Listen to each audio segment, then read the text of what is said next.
Someone you slide. Gotta be real about it. Could be something you put out of business. For being so successful, look at you. Success.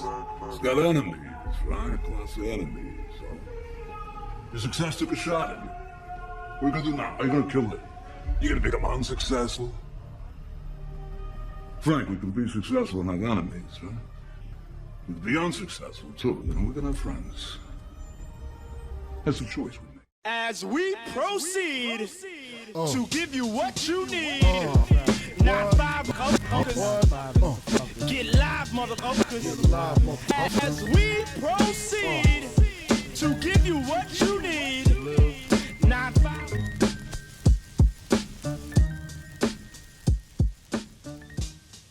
So, this is not a BreadTube video. This is not a LeftTube video. This is drama and mess to an extent. I don't know. When I first started writing this, it was actually a lot meaner and more mean-spirited, and I'm happy that once I got that out of my system, I was able to kind of come back to talk about this issue with more nuance and empathy and complexity, things that I believe in and that I'm known for, that I'm happy I am here to give, but maybe a little less this time around. This also won't be the perfect takedown of the Black manosphere that I think people want, because why? Do you need specific understandings or reasons to take down the Black manosphere? Maybe on some level, sure, and I'll probably get into some of that stuff, but for the most part, as I looked into this world and researched it, the idea of battling with these folks seemed stupid and a waste of time and a waste of my energy, and really less important than examination of this space. And that's what this video is gonna more be about, because I think it's more useful to understand the Black manosphere, have some knowledge of its few virtues, and to get a better scope and understanding of its many flaws. With that in mind, to my white fans, I ask that you chill out in the comments for this one. Not to be rude, but low key, this ain't none of y'all business in a weird way.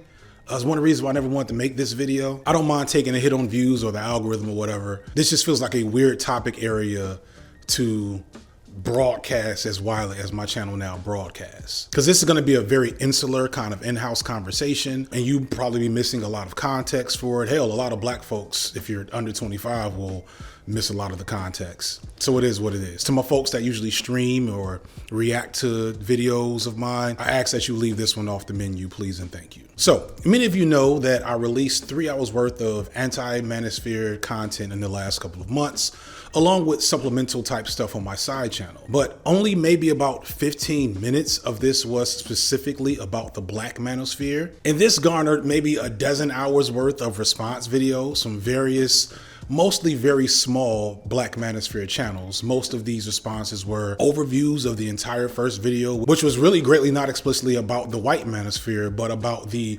force that wills it into existence. As such, there was a lot of nitpicking and a lot of completely agreeing but acting like you don't agree with some of my points. Some classic misogyny, some homophobia, some transphobia. If a Black woman would have kept her mouth shut back then, you would not be having World War I and World War II. And not much in terms of critique that made me feel compelled to really respond.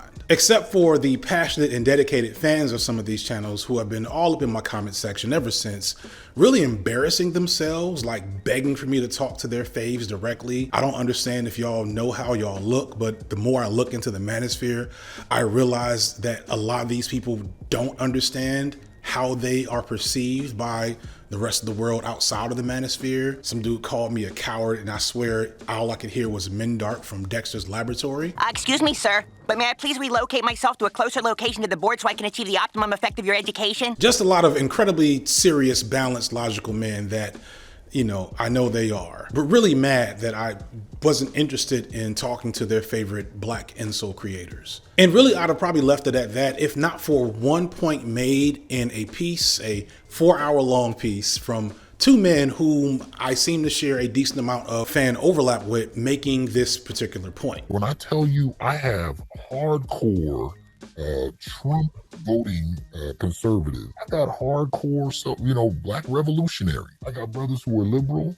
I got brothers who are apolitical. I got brothers who are Hebrew Israelites, Muslims, who are atheists. You know what I'm saying? There's the one common factor that these men have. I wonder what he's going to say. They're all connected together for what? That they're concerned about the quality of life for black men and boys, and they're interested in being able to understand and articulate what we experience. Concerned for black men and boys. Wow, that is not what I was expecting from this space, a space that spends so much time and energy complaining about black women. Concerned for black men and boys seems like a valiant reason to do anything. It's the reason why I do a lot of my content. So surely we have a lot more in common, right? There is no leap of faith of starting OnlyFans. I'm sorry, bro. We have to culturally and especially genetically re-engineer black women, you guys. The only way we can do this is with non-black women and socially conservative black men. We can't get together. Well, then go be a concubine to the four guys. Because I heard Scott talk about the four guys on the mating app. They're attracted to four guys. Well, go be their concubine. Bro, if there's 50 women after four guys, then get in the rotation and shut up. And now that the world is kicking your ass, now all of a sudden you can bear witness to it. You fucking disgust me. I said it before in my stream and I will say it again. We don't want submission, we want worship. Ugh.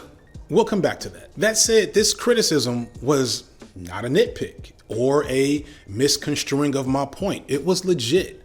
Not the last part maybe, but the part where they called out how I had flattened all of the black manosphere into one easily digestible concept. I realized I did that, and that wasn't just wrong and inaccurate, it was also missing out on a lot of important and useful analysis to the issue of what the black manosphere specifically is and the unique problems it presents compared to its white counterpart. There's way more to the black manosphere than I initially gave credit for. It's all bad, mind you, like this isn't going to turn out the way I think people thought it was, but I do think there's a lot more to it to talk about. But the fact that they wanted me to talk about it speaks volumes to how unaware many of these guys are that they would actually want me to go deeper into the history of this space, considering how cringe and embarrassing and crazy this space is. But they weren't wrong. I oversimplify some things. And I can't promise I won't do it again, because despite the runtime for this video, I still had to leave a lot of stuff out. I don't make 3-4 hour long reactions to other people's creations. I make my own. I'm what you call entertaining. So for the sake of entertainment, I had to leave some details out. At times, I'm sure you guys will pause the video and fill in the gaps. But I'm gonna do my best. And I've also brought a few folks with me, as I often do, with a relatively wide perspective on the manosphere and its unique problems and how they relate to issues of black men in America in general. When people come into the manosphere, there's always something going on in their personal lives. I mean, sometimes it can just be a money grab, and most of the time it can be like just social isolation, breakup, or just difficulties, in their dating lives. It varies. I don't know, because at the end of the day, you only see them when you turn the camera on. That was something explicitly that people really bought into in the 80s. I think when it started switching over was when Run DMC eclipsed all the first old school acts. And then 5 years later, by the time you reach the late 80s, people like even Chuck D was out there saying hip hop is reclaiming black masculinity. Right. We need to see strong men because that's been pushed out of the culture. And as a teenager at that time, I bought into all that talk, Yeah. I think when you're of a certain age, even if you are intellectually curious and trying to study and learn, if everyone around you is working from the same fundamental assumptions, it can take time to step outside of that and say, well, why is that our baseline assumption? Like Right. We know our condition.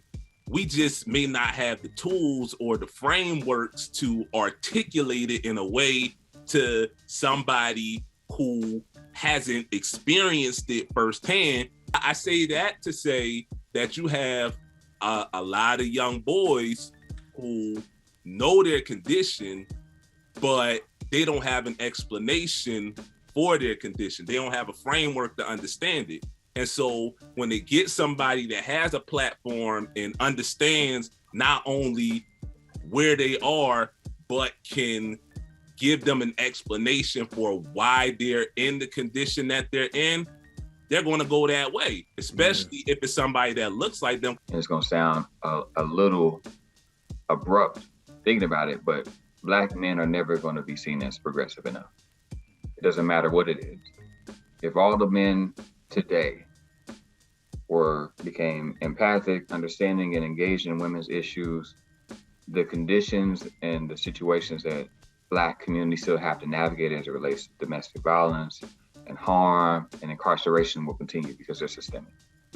And those systemic factors create attitudinal assumptions on Black men. So we could gather all the men in the world, Black men, and have them move in a certain way, but because how Black men are seen and understood is ideological, that's going to persist. I want to put out there that their participation in this research in no way is an endorsement of my rhetoric or opinions. I've heard that some of you Black Manosphere folks can be a little catty, a little, maybe dare to say, unmanly when conflict arises. So I don't want them to be the target of your ire. This is an FD Signifier production. That said, I know you guys don't want me to preamble for 15 minutes. We're going to jump right on in. How come you ain't never liked me? Like you? Who the hell said I got to like you?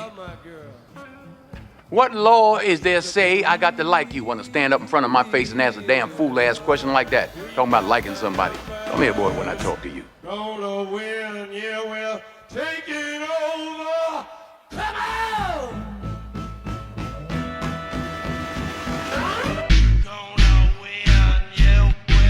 All of my initial opinions about the manosphere that I discussed in the previous videos still stand. The manosphere, Black or otherwise, is at its core a byproduct of men aligned to a specific performance of masculinity under patriarchy, a performance that they aren't good at, and so they seek a variety of ways to improve said performance or to cope with the consequences of what a poor performance of masculinity means for them. This coping usually comes in the form of vilifying, demonizing, or just generally blaming women and possibly falling deeper into more harmful, more fringe, or more regressive, or possibly even aggressive belief systems that can turn into violence.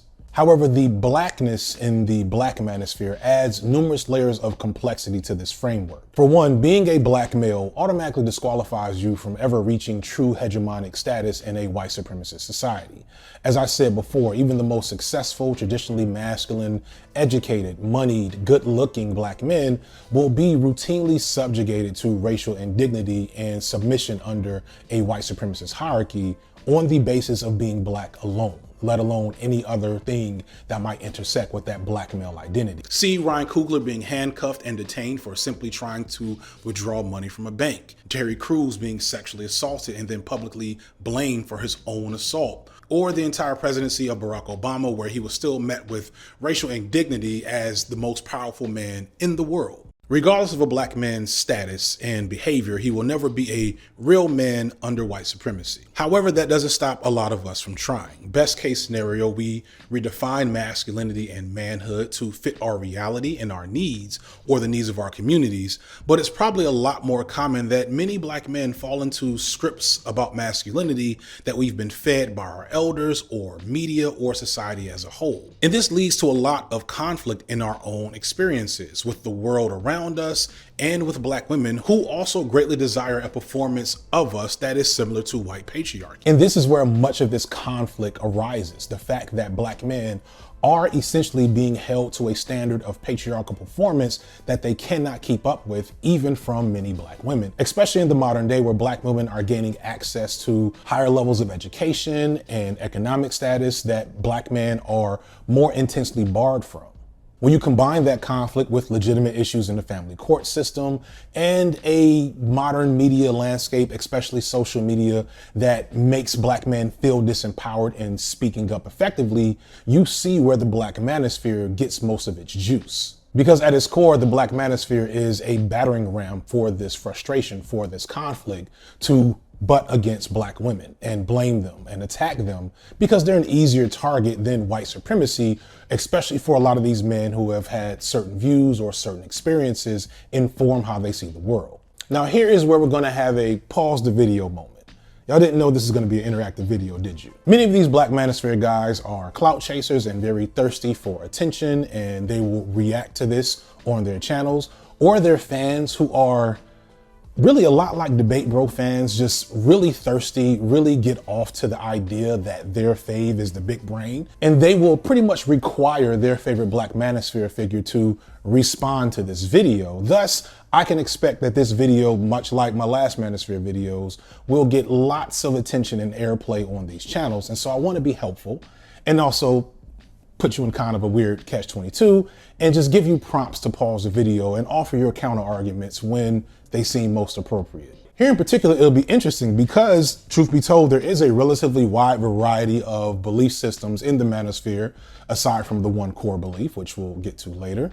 And we can expect that some figures in the Black Manosphere will argue the virtue and validity of patriarchy, and maybe the natural order of men versus women. And maybe they'll pull up some religious angle that helps justify this. Maybe they'll talk about some really explicitly succinct element of history or African history that supports their point without pointing out the vast variety of pieces of history that do not. This also might get low-key homophobic for them. I don't know.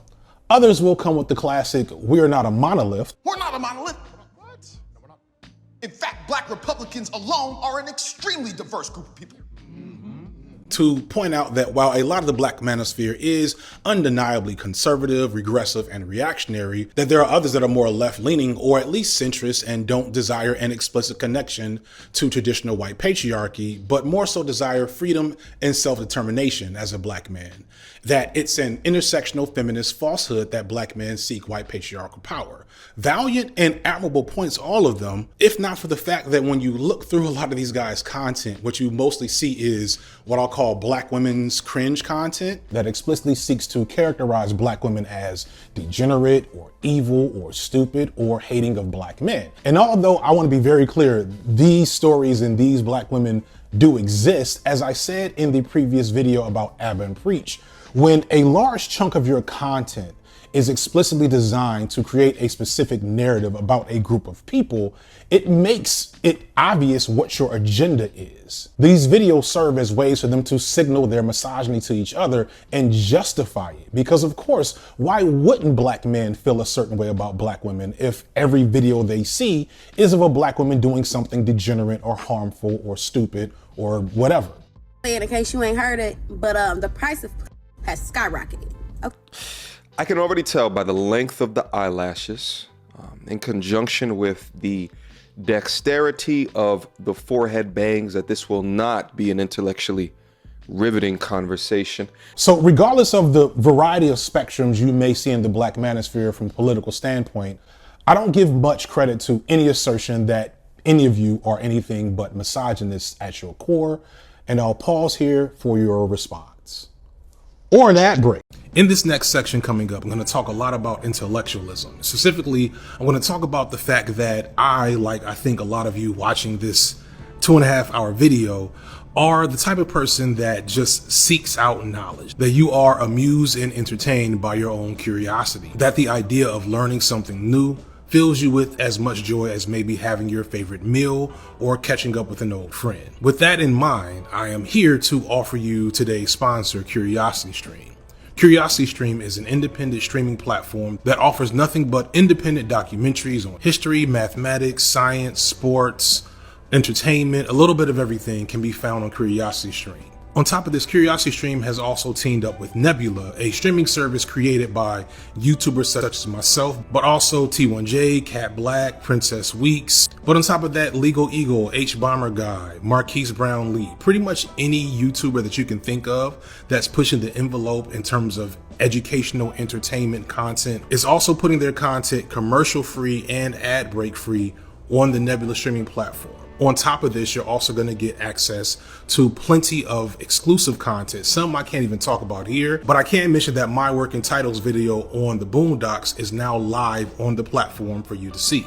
And I'm not the only one that's done something like this. This type of content is all over the Nebula streaming platform. And if you sign up today using my promo code FD Signifier that you can find in the description, you can get access to both Curiosity Stream and thousands of independent documentaries, as well as Nebula, which means thousands of hours of content from your favorite YouTubers, along with exclusive content, all ad-free, for less than $15 for a year. This, number one, helps my channel, but also helps other content creators who are on the Nebula streaming platform to be free of a lot of the restrictions that, if you know me, you know you can find on YouTube. So please check that out in the description. I want to say thank you to Nebula for sponsoring the video, and now back to the video. So, all that aside, the element of blackness still has to be considered in discussing the Black Manosphere and differentiating it from its white counterpart, which is why I first want to point out that figures like an Andrew Tate or Fresh and Fit or Abba and Preach really shouldn't be considered part of the Black Manosphere, which I think members of, we'll say, the core or first wave of the Manosphere would appreciate me pointing out.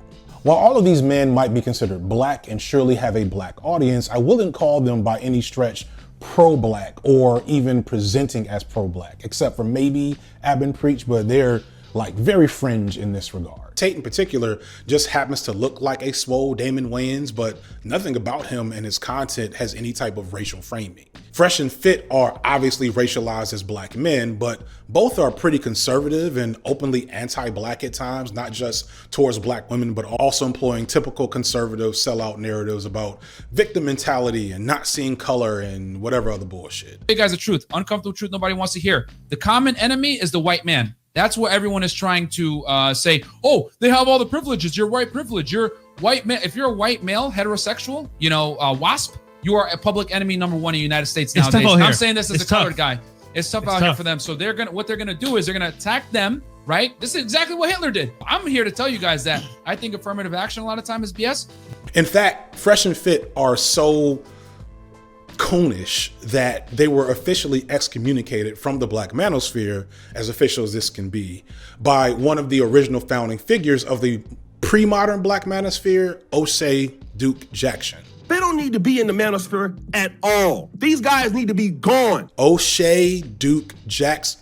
O'Shea Duke Jackson. Okay, so before I go any further, I need to get something off my chest. Niggas in the Black Manosphere have hilarious names. While I am no way some champion of thoughtful naming practices, I feel pretty good about Feek the Signifier, aka FD Signifier. Like, I didn't start it with a lot of forethought. And, you know, when I started understanding more about branding and name recognition, I recognized that FD, you know, had a better malleability than Feek the Signifier because it's shorter. Anyway, my point is, I give myself a 7 out of 10, 6 out of 10, if I'm, you know, being unfair maybe to myself. Everyone's name doesn't have to like have a great meaning or anything, but I cannot help that members, especially of the old Black Manosphere, have names that are somewhere between a black superhero and a black porn star, such as Sergeant Willie Pete, Angry Man, The Green Gorilla, Mumia Obsidian Ali, O'Shea Duke Jackson, and BGS Ibmore. And I'm sure that one must mean something important. I'm sure like this is a huge gotcha moment for BGS. Where he was like, see, the nigga didn't even know that BGS stood for Black Girls Suck. I don't know. I don't know what it means. I'm sure it means something important, bro. I'm sure. That said, unless you're deep in the Black Manosphere, which I assume very few of you are, you probably have never even heard of those names, which is mostly a good thing. But also, this is somewhat unfair to them in a weird way, because I think those guys and a bunch of other names I'm not even gonna bother to mention would want to make it very clear that they are the real Black Manosphere and not guys like Fresh and Fit or Mediocre Tutorials or maybe even a Stephis Code. Although Stephis Code is, I think, an official member of the Black Manosphere from what my research showed me, but he's definitely, from my perspective, part of a newer wave operating in a mostly separate space that I'll get into a bit later. So the question is, why would I bring those guys up and even have art commissioned for them? Especially considering how small they are. Why do they matter? Why are they important? To explain, we got to get into some deep lore. Dr. Aaron G. Fountain was working through his PhD when he started running a YouTube channel called Exposing the Manosphere, which was an offshoot of his graduate studies and freelance journalism work. And he covered the rise of the alt-right in the late 2010s, and in the middle of that, discovered and started to chronicle what was going on in the Black manosphere. He, like myself, wasn't overly interested in debunking them, but just kind of like, I mean, look at these niggas. If a black woman would have kept her mouth shut back then, you would not be having World War I and World War II. Now, in the beginning, that's when I have something. I'm like, so I mean, you're kind of correct that there is definitely like a much earlier origin point of like talk radio. I would also say television too, of like, you know, gender war conflict. It's just the origin of the Black manosphere, on at least on YouTube, it actually starts in 2008 inadvertently, when YouTube is still this very nascent social media platform that people just don't know how to use properly. And in the video, on the history of video, I just have like just some conflict about interracial dating that kind of sparks these videos and response videos, which you could do on YouTube at the time. And out of that, you just see like this small, when I mean small, they got barely any views. I've seen some of the original videos, like way less than 1,000. Just these small YouTubers just talking about dating dynamics and like Black culture. And they pretty much use a lot of these early talking points that still circulate in the space. Since then, he's archived his channel, but not before doing an extensive documentation of the manosphere and especially the Black manosphere. So much of this video is hinging on work that he set the stage for. So I want to give him a special shout out. If you are curious, which I hope you're not, to further investigate like the lore of this space, his channel is a good place to do that. That said, talking to him, there's a lot of things that created the like primordial goo that the Black manosphere grew out of. The Black gender wars, which is a in-community conflict between Black men and women that has been going on probably for generations, found its way online, and as a byproduct, the Black manosphere was born. To explain the Black gender wars, you often have seen in Black communities this conflict between Black men and women, usually related to our issues connecting and dealing with each other under white supremacy. And so you'll often see it in comedy legends like Chris Rock or Martin Lawrence, but also smaller guys like Patrice O'Neal and Corey Holcomb. And what does Daddy get for all his work?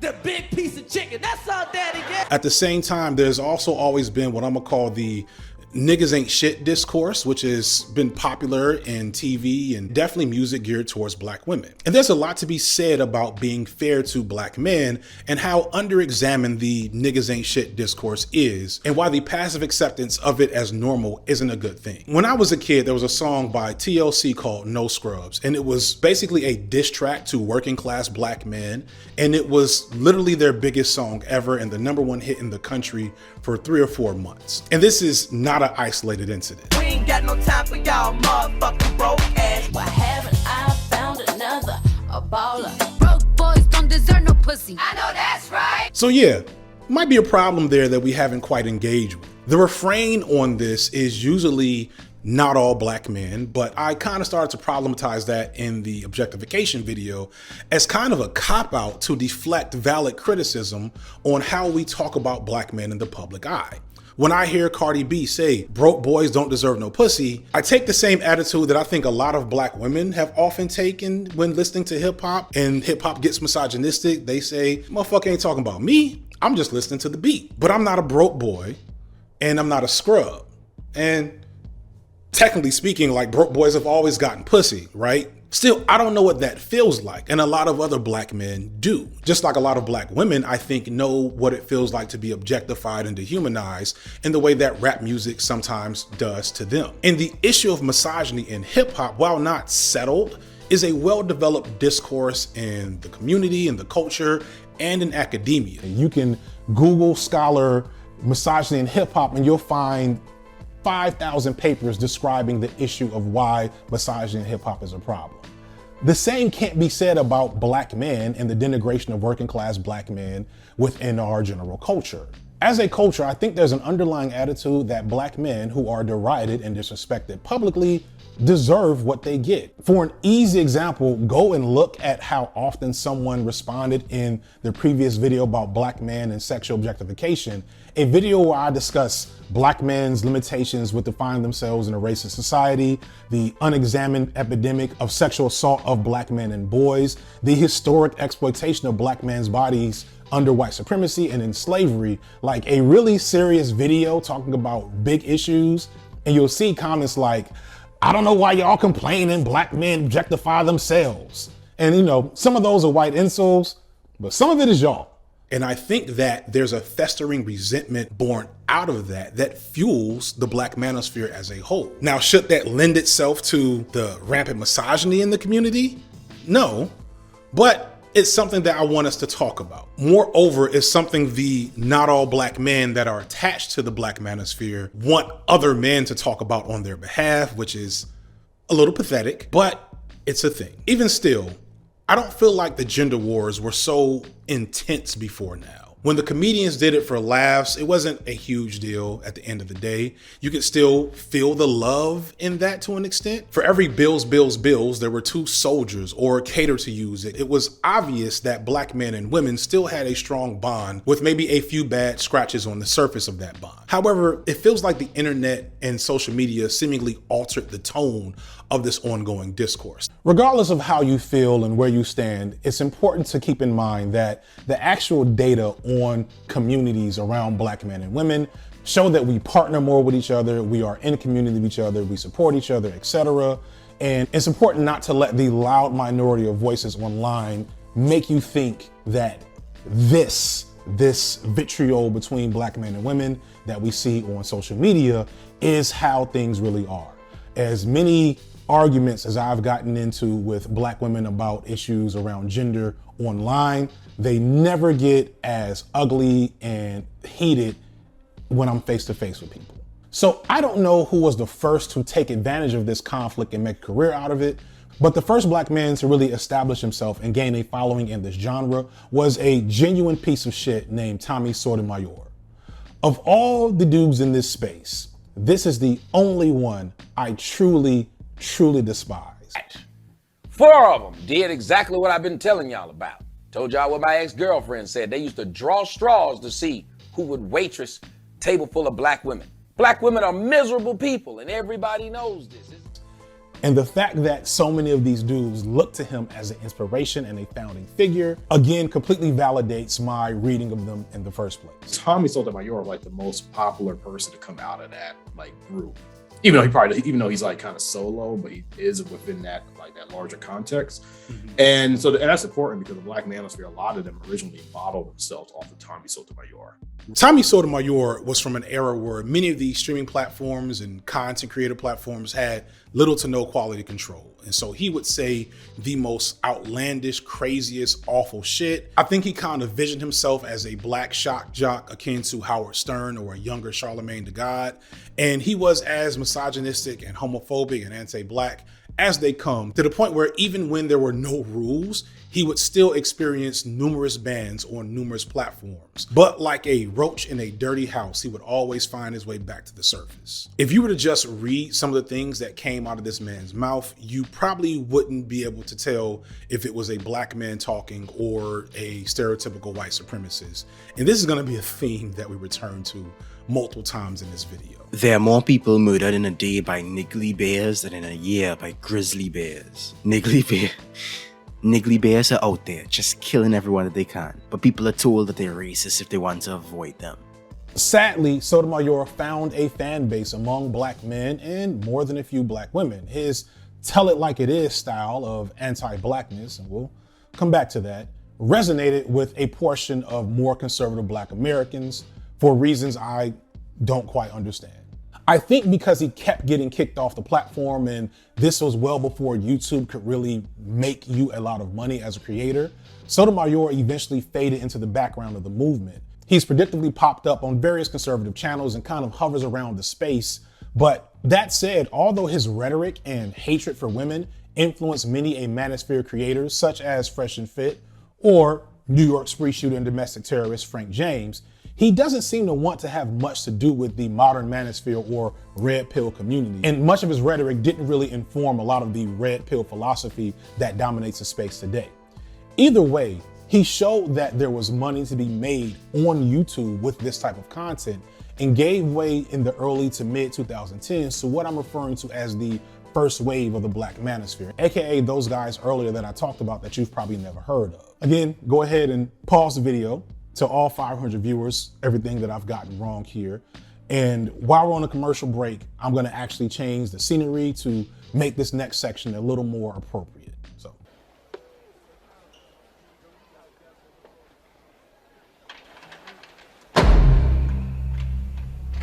What's up?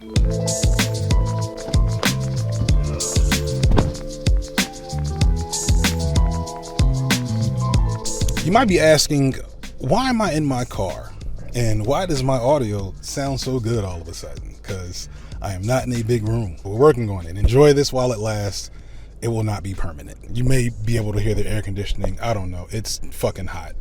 I can't turn it that low. Y'all just gonna have. I'm in my car because if you know anything about the first wave of the manosphere, you know that's where many of the major players got their start between the early 2010s until probably around 2018. Further, a lot more, for whatever reason, don't show their faces. So sometimes it'll just be a static image from a Zoom call representing them, or a singular image from a movie or something. They're not known for putting a lot of effort into their presentation. I'm sure that doesn't translate to the way they dress or groom. Some of these guys are literally decades into this type of content and their appearances are a mystery, or at least they would be if they didn't dox each other all the time. Jay Smooth is an unheralded legend in what would be today kind of considered left tube. In the old YouTube SJW content, Jay was the only black man with any sort of relevancy through his presence and never got all that big on YouTube. But if you're an older millennial around my age and you were online at the time, you probably recognize his face and voice from a lot of perfectly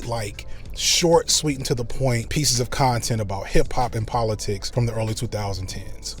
I wanted to put Jay Smooth out there partially just to point out, despite the jokes and the nonsense we're going to talk about with the Black manosphere, black men have always been out and about doing the type of content that I'm doing. It's just we've never gotten this much attention for it.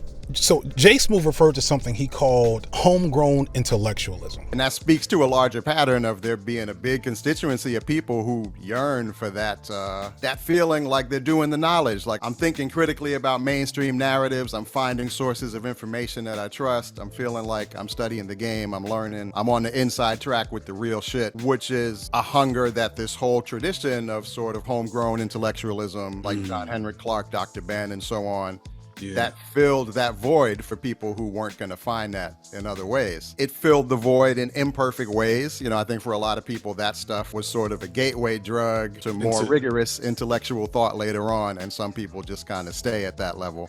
Right. Or they use it to spin off into more toxic nonsense. And it's an interesting reflection on how intelligence in black men can be stifled and contorted by systemic barriers. And many men who could be doing more useful and productive things find themselves simply arguing with other men about politics or social issues. I and numerous men in my family fit this description. We're argumentative and opinionated, and in part because this is the only way they could sometimes get to stimulate that natural curiosity in a world where being black and curious could be dangerous. My view is that along with misogyny, it's this homegrown intellectualism that also drives much of this first wave of the manosphere. There are many different expressions of this high-minded misogyny. You hear these men talk, and despite the fact that they're saying ridiculous things, you can tell that a lot of them are intelligent. They've just all come to this space with one specific issue, and that's their issue with black women. But even that has so many different permutations of how it shows up in their content.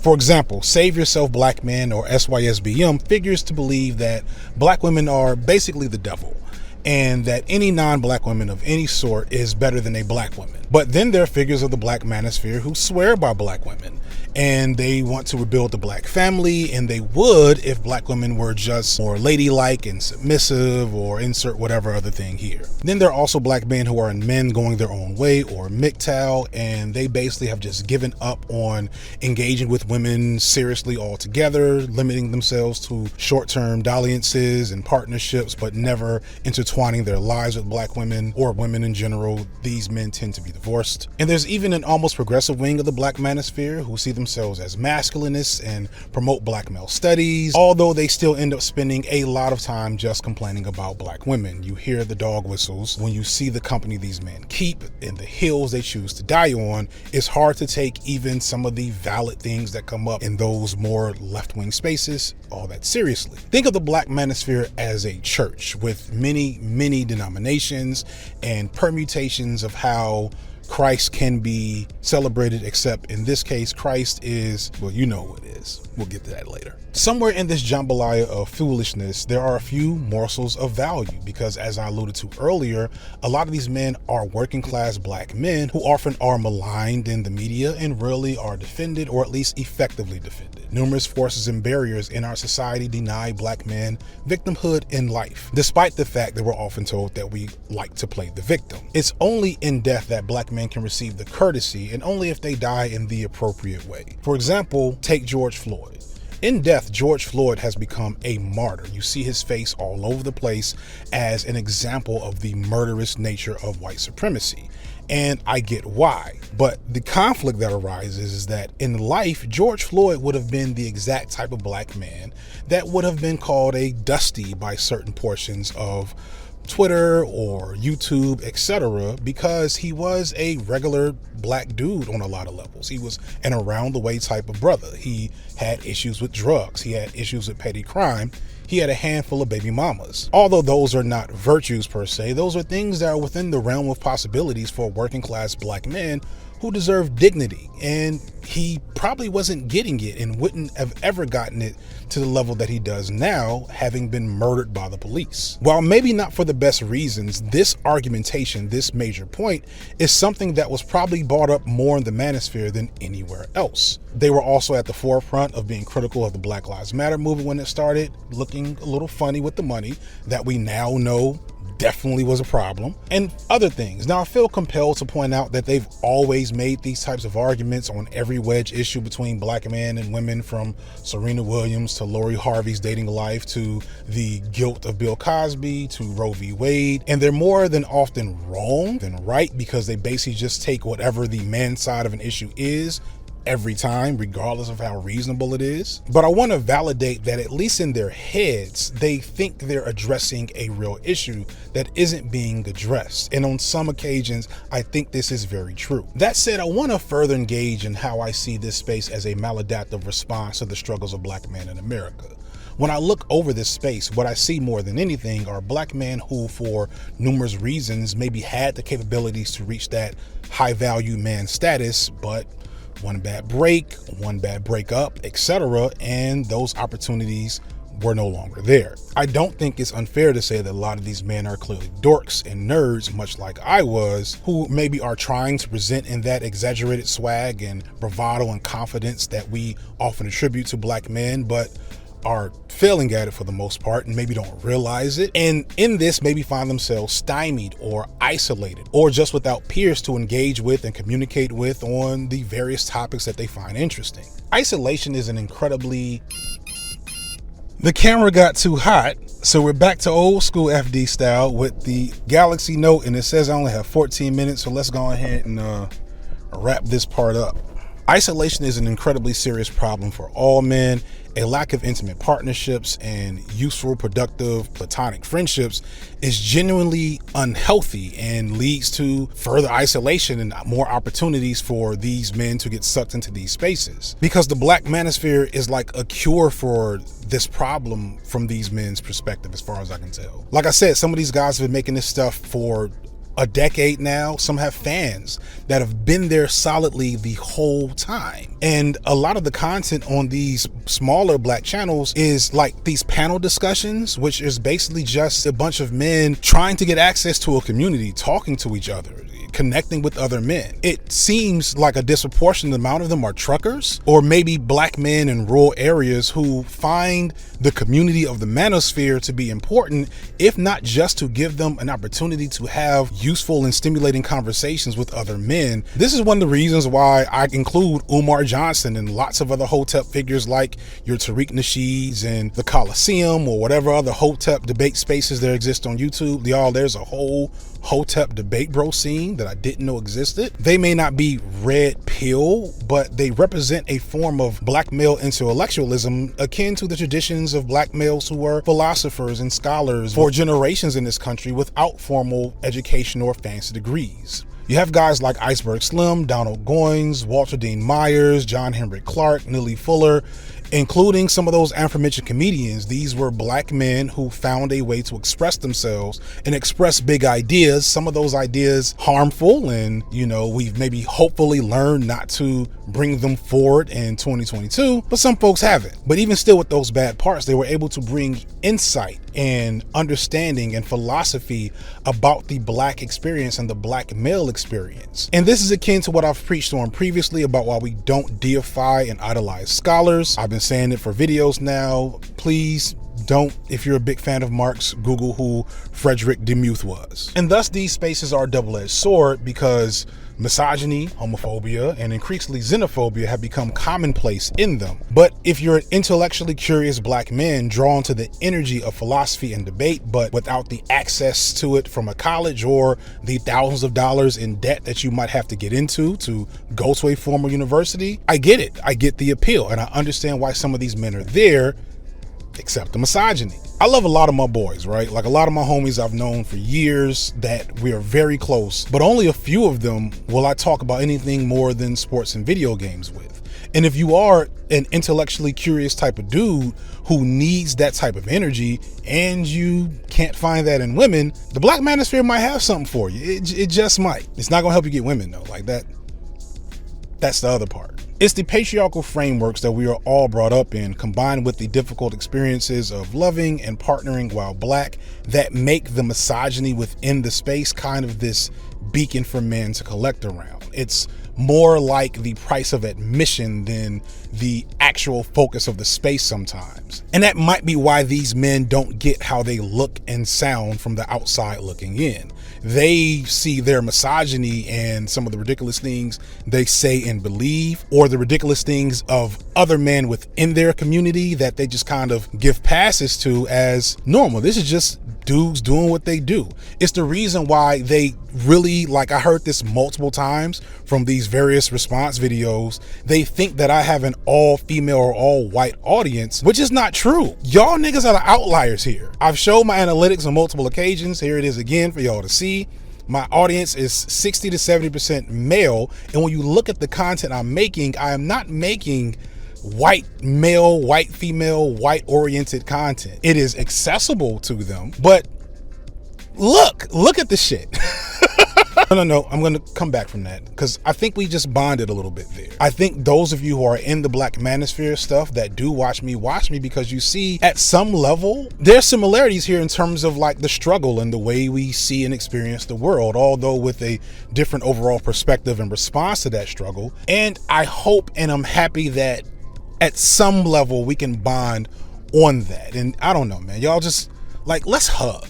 Like, y'all know I'm an intersectional feminist and I'm not afraid of male intimacy. Just come on, just bring it in. But going back to the fact that they can't tell that they're the weirdos in the room, the big problem for the first wave era of the manosphere is that much like most nerds, the vast majority of them have what I call STME, or scaring the maidens energy, which is a fancy way of saying that these men are putting off bad vibes and lack social skills or the ability to read the room if the room isn't full of a bunch of other dudes who are like-minded. This is why the manosphere is kind of like a cult, because once you've been in there and start adopting that rhetoric to an extent, you can't properly operate outside of it. So you'll have like manosphere dudes at the kickback right? And somebody will put on the new Beyonce or Meg Thee Stallion, and these dudes can't even have fun and dance with the ladies because they're too busy thinking about their red pill shit, and they're angry that they're being exposed to this feminist Jezebel shit.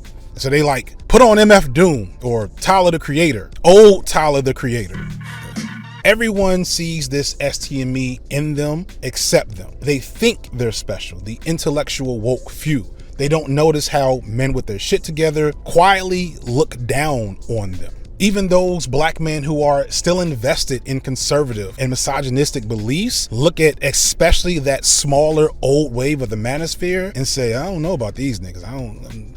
They avoid these spaces because these spaces are dead. They're black holes. They offer minimal support or solutions other than the escape from a world that feels hostile. And this is actually what makes the next wave of the manosphere that happened in the last couple of years so interesting, because they kind of fixed all of those problems, but at the same time made everything much, much, much worse. To all you MGTOW red pill guys, even some of you Ilpmore guys, I got love for you guys, and I dedicate all this pussy to you. All you guys. So tonight, while y'all doing y'all live cast, sexually frustrated, just know I'm probably gonna be dicking down another bitch, and I dedicate all that ass to you. Like, comment, subscribe. All right, watch the whole thing. Some of this, like some of y'all gonna hear some things you're not ready for, but I need you to stick through, because this is going to reveal the mindset of these chicks out here, and y'all gotta understand this, guys, because I want to see y'all win, all right? Now also check the link in the description and the pinned comment, because I got a program to just understand, right? Just female nature. This is the only video you need, really. All right, with that said, y'all follow me on IG, check the link in the description box, turn notifications, guys. Let's get it, man. So guys, listen, why all women are single? If we would have just neutralized what we was going through at that time frame, and fast forward to today's times, there will be no Jim Crow, let alone in certain parts of South Africa. Part 3 or 4, I'm not sure, but it's titled The Worst Niggas on the Internet. That's my CJ the X impression. So where were we? Ah, shit, I had this in the shot the whole time. Like I said earlier, I feel like the first wave of the manosphere is very obscure. The rhetoric popularized by them is prominent, but the figures and fan bases are very niche. I think the average person thinking about the black manosphere today is thinking about channels like Steph is Cold, Fit Fresh, maybe? Fit Fearless. That wasn't even on purpose. That's just me being stupid. That wasn't even shade. And of course, Fresh and Fit. A lot of these guys have found a lot more success than anybody in the previous black manosphere could in a much shorter amount of time than their predecessors. From my perspective, this comes down to a few differences. One, their content is much simpler. It's easier to digest. It's not as heady. These are not the homegrown intellectuals, most of them. Two, it is much more explicitly misogynistic. Say everything you want about the old manosphere, like genuinely speaking, just say whatever the fuck you want, I don't care. But the misogyny for them was at least couched in this pro-black, subtext, or it was a subtext to their pro-black ideology, a lot of them. These new dudes are just misogynistic. It's just misogynist. That's it. 3, and this is the interesting one, they tend to be much closer to ideal images of black masculinity. I should also add that these new guys are younger, which also gives them an edge, being of the generation that makes up most of the eyes on social media. But overall, in half the amount of time, a lot of these newer guys have amassed much larger audiences and bank accounts on the shoulders of the less attractive, less affable, more steamy, that's the STME, men who came before them. So this second wave of the manosphere raises some interesting things to think about. Going back to the point that I flattened the manosphere into conservative and regressive communities, yes, that is technically correct, but also a reasonable mistake to make. The amount of space and relevance that is made up by these second wave creators that is just classic misogyny with a little bit of conservative talking points, a bunch of red pill nonsense, etc. They make up the vast majority of what anyone would think of when they think of the black manosphere. They dwarf the smaller channels of the old wave, especially anyone in the first wave that isn't explicitly regressive and conservative. These creators complaining that I misunderstand the space don't seem to understand the space themselves, that on the grand scale, they are insignificant to the space that they help create, which is kind of tragic on a weird way. It'd be like me saying BreadTube is a very diverse content creation community. Very, very, very, very, very diverse. Oh, hey, look, it's T1J.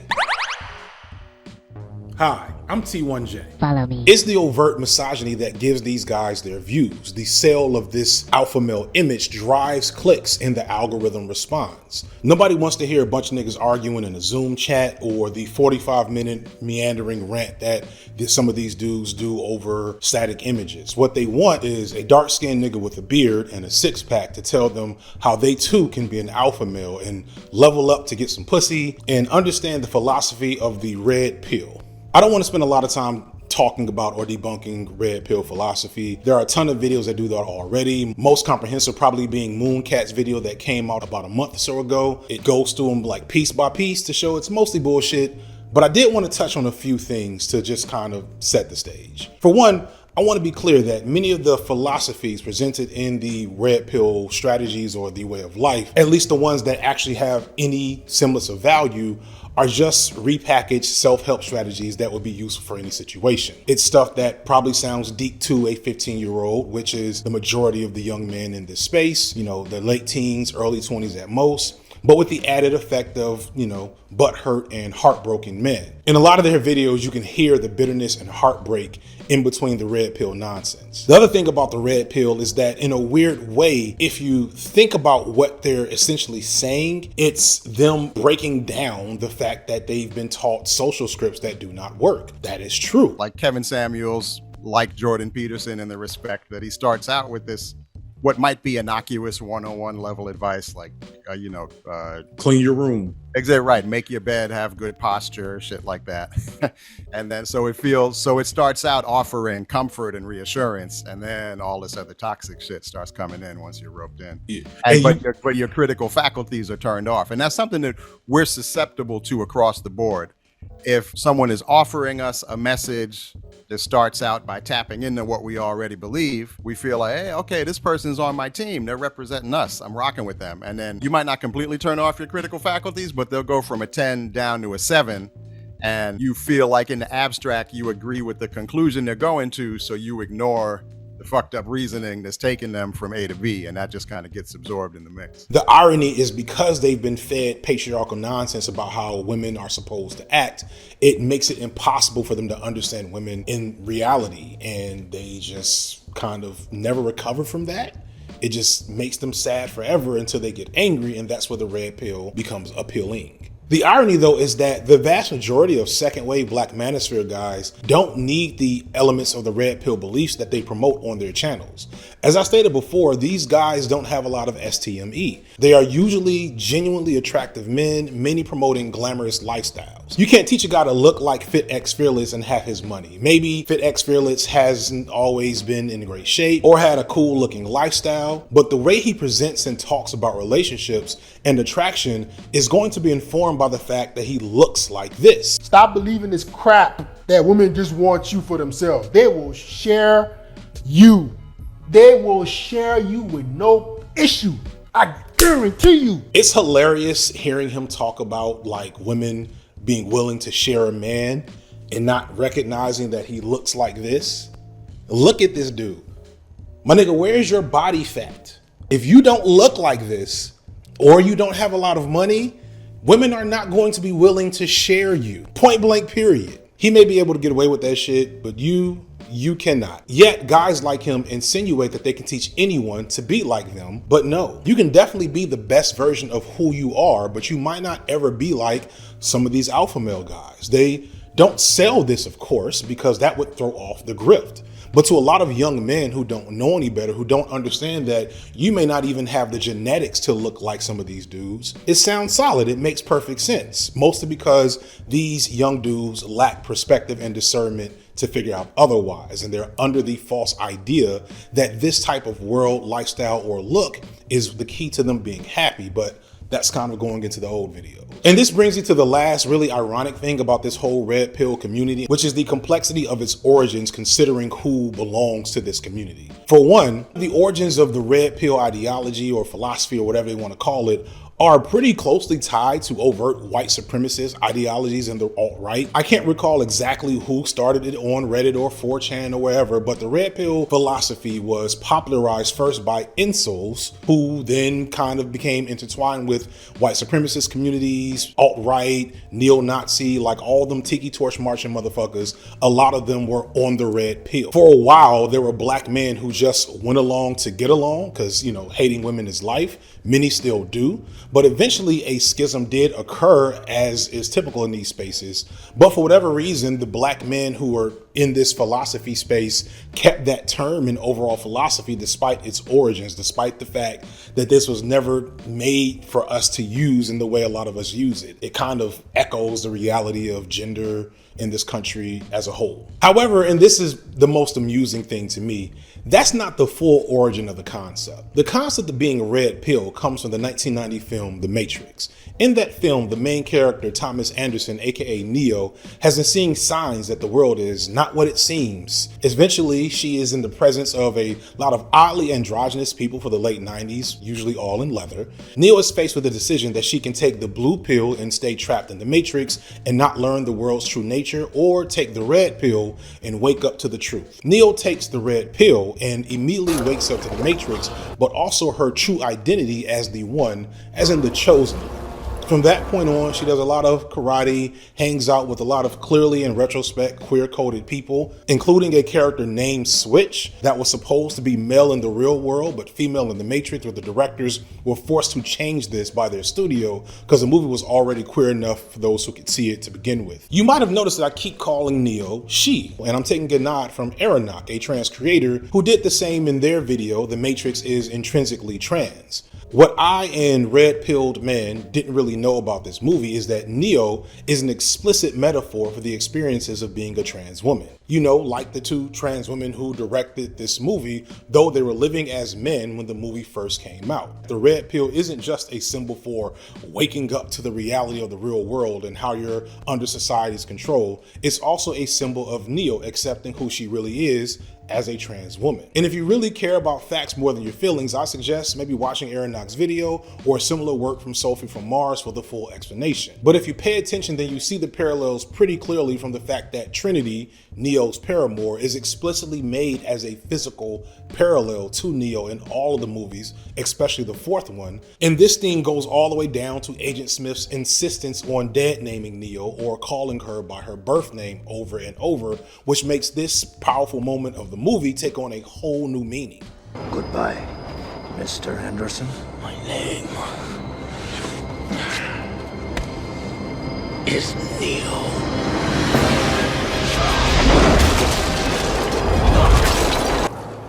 If you need any more proof, because I know, well, there's no amount of proof for some of y'all motherfuckers. I just know this. No amount of proof for some of y'all motherfuckers. You'll make up some reason why it's not true. That's fine. But for the last nail in the coffin, just Google what estrogen pills looked like in the 90s when the movie was made, and you'll see that they were literal red pills. Now, I hope this doesn't come off as the wrong type of gotcha on these guys. I'm not insinuating that the idea of pulling symbology from trans experiences is inherently bad. In fact, engaging with more trans people and learning to understand their perspective on things and their experiences around gender has led me to a lot of useful ways to understand myself and the Black experience, and even the Black men's experience, a lot better. But it is humorously ironic that the vast majority of these red pill guys are openly homophobic and transphobic on some level and pride themselves on this conservative image of masculinity, as well as being the big brains who know the real truth about everything. The fact that they named their whole philosophy and movement around this metaphor for estrogen is more about illustrating a different point. That these guys are fucking stupid.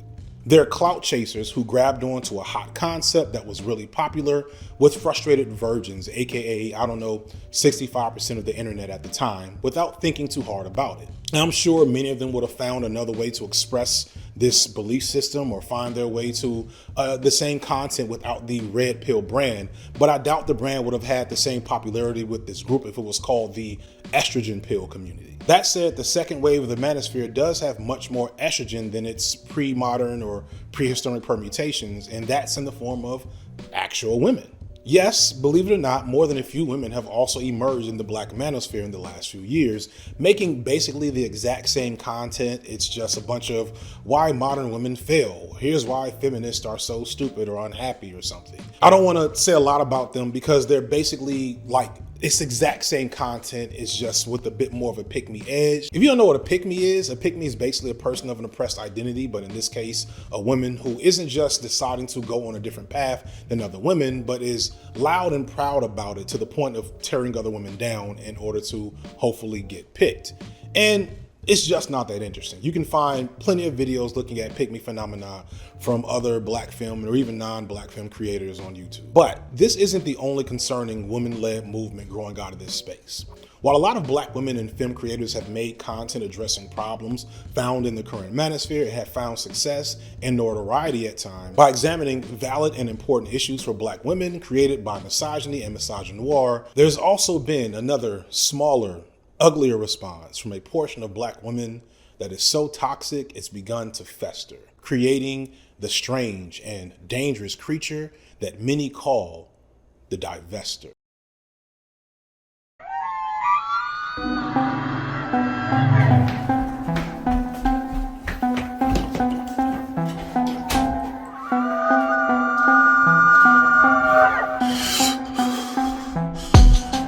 I know they're coming for me. If you're wondering why I'm speaking in a low voice and I'm hiding, you see the pink light. They're finally coming for me. The manosphere has been telling me for a year that I'm afraid to talk about divestors. They were right. How will I survive this? Why did I ever speak on the divestors? I mean, sure, it's like nobody knows who the fuck they are, right? They have like very minimal like relevance on any platform as a whole. Who are they? Why are y'all niggas so scared of them? What the fuck is wrong with y'all? Y'all keep bringing them up. It shows how goofy and stupid y'all are, that y'all think people are afraid to talk about them. I had one dude on Reddit and I asked him, what's the biggest threat to Black people in America? This nigga said divestors. This is why nobody takes y'all seriously.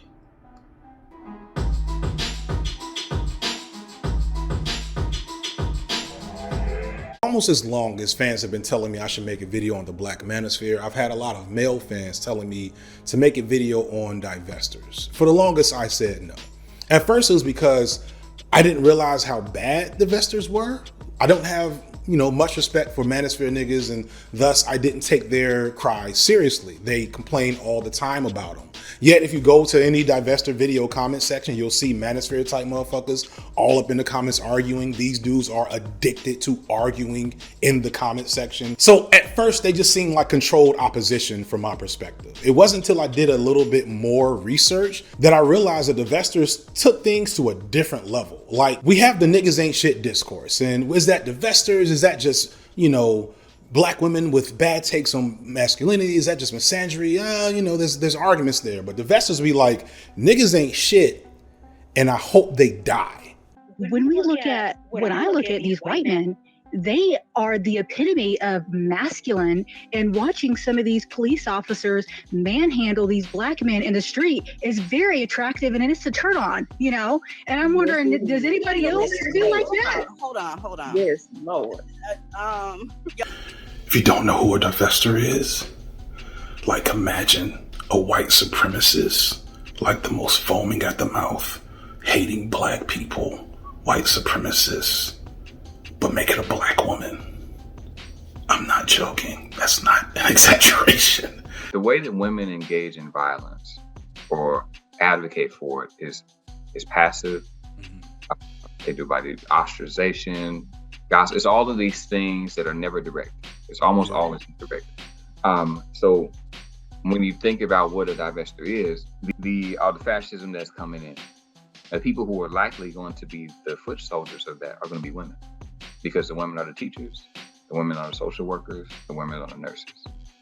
And we don't look at them because they're not directly and outright violent. They don't have policy power. They don't have policy power, but they're the people who are going to be pushing it through. They're on the school boards.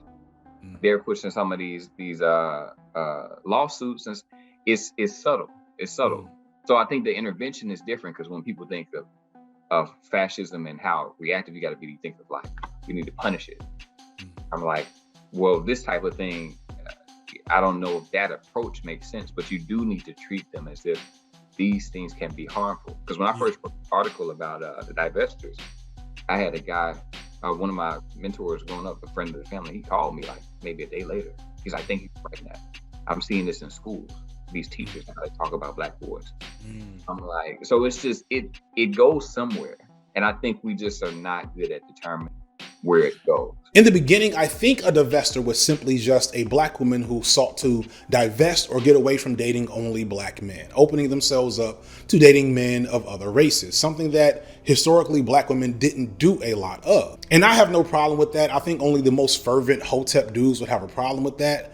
However, somewhere along the line, divestors escalated into rhetoric so vile and hateful, I don't even think white supremacists would say some of the shit that these women are saying publicly. You guys know I personally think that it should be legal. So just, how do I say this without getting you kicked off YouTube? I think it should be open season.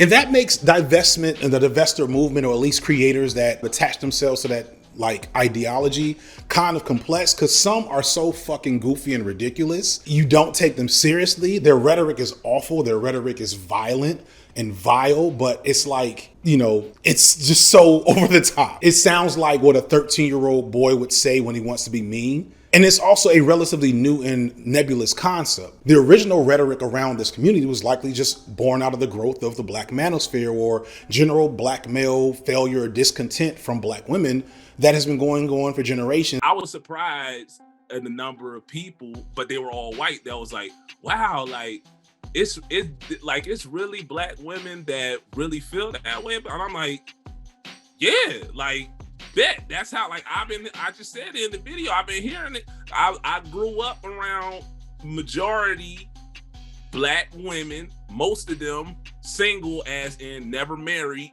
single Black women. And I've been hearing this from the time that, I'm gonna marry a white man, Black men ain't this, Black men ain't bada, whatever. But the data doesn't support it. Right. So again, it's just venting, but it's like, you vent long enough in a nigga ear. Right.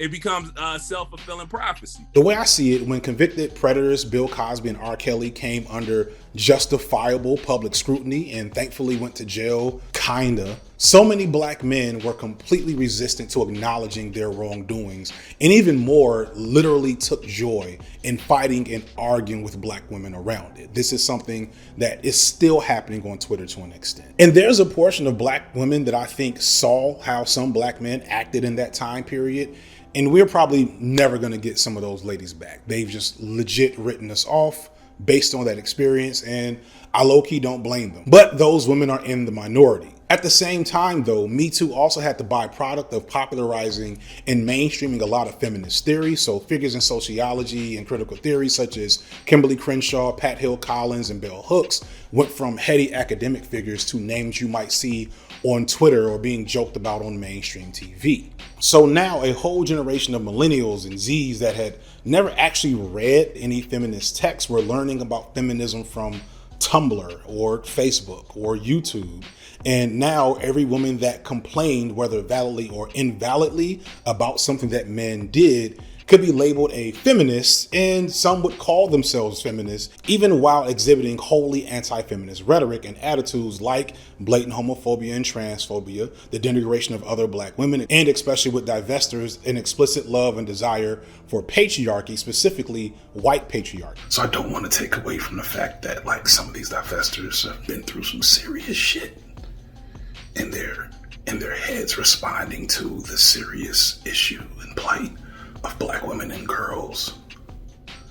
But it's kind of familiar. It's like almost all of their videos about how much they hate black men and how black men do this and black men do that. Of your broken buck, and then we'll just putting that out there.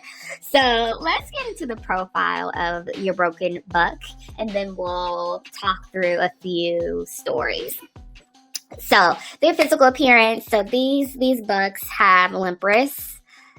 They are loose booty hoes. This is why oftentimes they'll have skid marks and dookie stains in their drawers and their underwear. So much like the manosphere, it's hard to pick out who's really in the divestment movement per se. But the scary and dangerous thing is that the rhetoric of how divestors talk about black men can subterfuge itself into bad feminist takes, or at worst, niggas ain't shit talking points that just seem normal to this point. A lot of black women will, much like black men, go through a bad breakup or rejection and open up TikTok to a femininity cult, and then somewhere down the line think it's cute to call niggas bullet bags. I don't think we have a strong critical lens to looking at black women's dysfunction from the intersection of being black and woman. It's kind of like we took standpoint theory and decided that if you stand at this particular point, there's no theories on how you contribute to these problems. And yeah, these women clearly prove that that's something we need to dig in a little bit on. I was just curious to see what was there, and I was like, holy crap, it's like Stormfront in here. Yeah. So normally this happens with a lot of online communities. It starts off as a response. There's always been black women responding to this rhetoric, even on blog forums. But over time, as it increases, and not to mention when people are like bashing your group, it's just natural that you're going to want to defend it. But I don't think people realize that gradually they start to become just as toxic as the people that they were criticizing. And I want to be clear, we know how to call black women out and especially embarrass black women when they do something we think they shouldn't have done. But I'm talking about the level of critical assessment for explicit toxic behavior like homophobia, biphobia, the things I mentioned earlier, that is relatively common among a lot of black women. There's a gap in that analytical frame. Perfect example, a couple of years ago in 2020 when Ice Cube did that dumb shit with Donald Trump, and Donald Trump kind of just made him look stupid and used his name to, rile a couple of niggas up. The media were very quick to pathologize the reasons why black men were supporting Donald Trump and how blackness and maleness informed it. I'm doing this very importantly because that's an intersection, and it's like motherfuckers didn't check that intersection. It was time to evaluate that take. Because the data shows that black men are the most progressive group of men in all of the country. We overwhelmingly vote for leftist policies compared to other men, but we don't get credit for that shit. Meanwhile, some of the biggest and most visible black stars in the Republican Party over the last few years have almost all been black women. And we don't attribute that to their status as black women. I've never heard anyone try to figure out what connection, if any, exists there. And please believe a lot of these divestors love them some Candace Owens. But when we assess Candace Owens, we don't assess if or how her status as a black woman brought her to that position. A well understood tenet of popular black feminist thought is how the damage that black men often do to black women is in part a product of our desire to attain the status of white patriarchy. This is, for whatever reason, controversial to some black masculine scholars, but I don't buy that shit, and I don't think it should be. And this isn't a black feminist concept. Eldridge Cleaver, Malcolm X, Fanon, so many black scholars, black men scholars have recognized this phenomenon. However, I don't know if anybody has effectively described the same phenomenon for black women.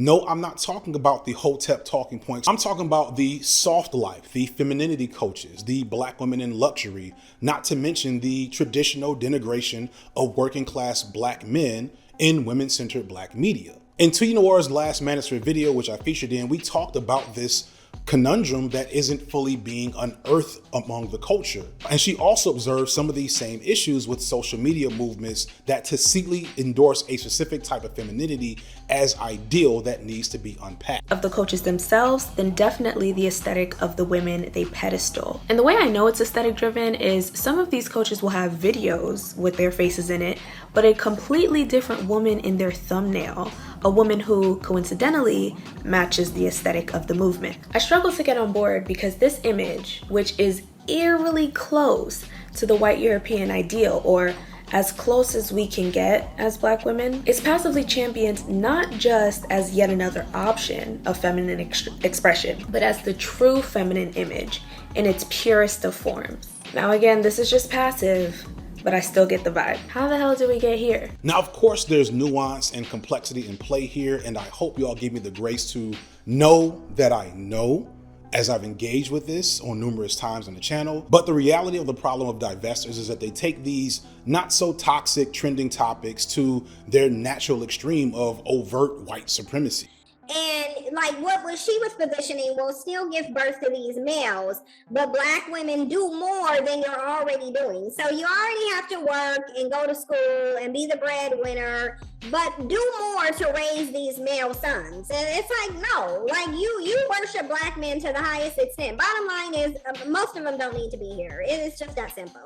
And I'm unapologetic in saying it because I know this is the solution. It is the solution. Now they don't have to like it. They can try to present a different solution. All roads except the same road that you've been going down to is going to lead to a decline in the Black male population. And that's because it needs to. It's like a weird form of white feminism being practiced by Black women. But because they're Black women, it's hard to recognize that this is legit white girl boss feminism. And I'm not going to be the one to lead that charge, but it's in there. You know, and to be clear, a lot of Black women have went there on this topic. The Black men I've seen bring this up almost always do it poorly or for the wrong reasons. Is always to get a dunk on Black feminists or Black women in the public eye, which, you know, but when Black women point it out, they get called SJWs and worse by these same women. When Kim Foster dared to relatively lightly critique the racial implications of some of these movements, she got attacked enough by them that she had to spin the block on the topic. And I want to point out that numerous other Black female creators, such as Kim Foster, the aforementioned T. Noir, Nappy Headed Jojoba, and Julesy, have all made content around these issues. So this argument that nobody's talking about it is not true. And to be clear, the Black femininity stuff is a far cry from divestment, but it's emblematic of the problem of the co-opting of Black feminist rhetoric for essentially anti-feminist goals. And because the experiences of those divestors, which sometimes can be very toxic and harmful because they've come from the same issues that we come from, the rhetoric and aesthetics looks like Black feminism to the untrained eye. It's hard to draw a line between the toxic and anti-Black male neoliberal stuff and the valid critiques of misogyny and misogynoir. With some, it's obvious, right? Like some of these channels and comment sections look like something out of Stormfront.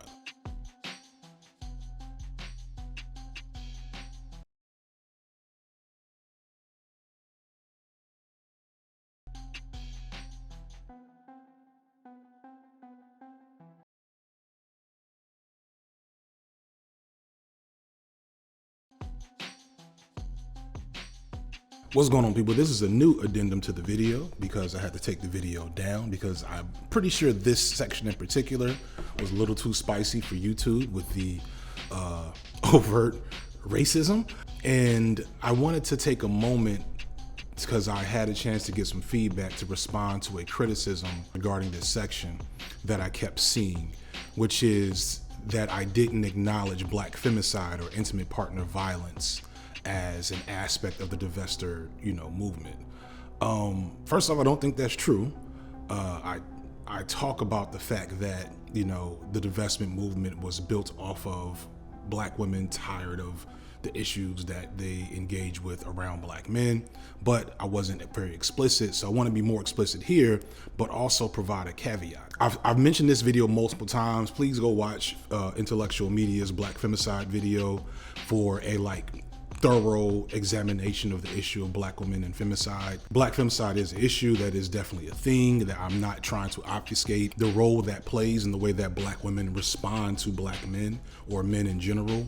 Clearly an issue, but I feel like that's a reach to explain or validate the behavior of divestors. There are lots of Black women, Black feminist activists, creators, scholars, academics, politicians, etc., that are addressing the issue of Black femicide and are presenting education, legislation, literature, say it and think it. They're doing it to address that problem.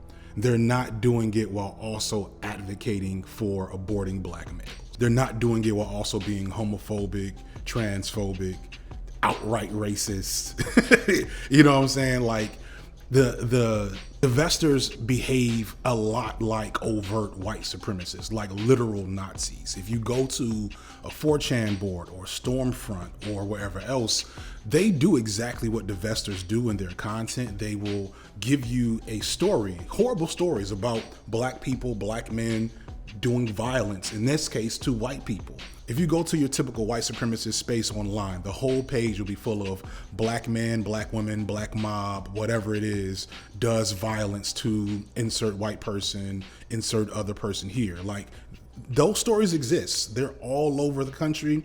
It's a thing that's happening. I don't have to give you the statistics around poverty and crime and whatever else. I think we all know this. That stuff exists. It's like this mythology that it should be okay to unalive black men for looking at you wrong, that it's a fear response to the, you know, possibility of violence, while I empathize with where that may come from in a woman's experience, women who have experienced, you know, violence at the hands of black men, or women who have heard these secondhand stories of such things, especially, again, the fact that in their spaces, all they do are repost these stories about black men doing violent things to black women.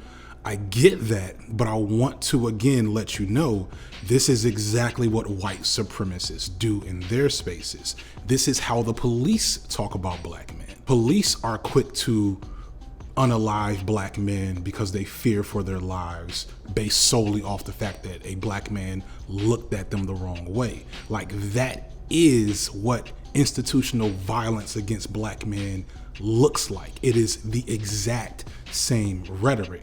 And I'm sure some of those police have maybe lost a peer, a coworker to violence at the hands of black men. And I know for a fact, if you look through their group chats and the places that they hang out in, that they have also surrounded themselves with specific images of black people to produce a specific attitude toward the value of black lives. So again, while I empathize with where that comes from, I give it no validity to say and spread the ideas that these women are spreading.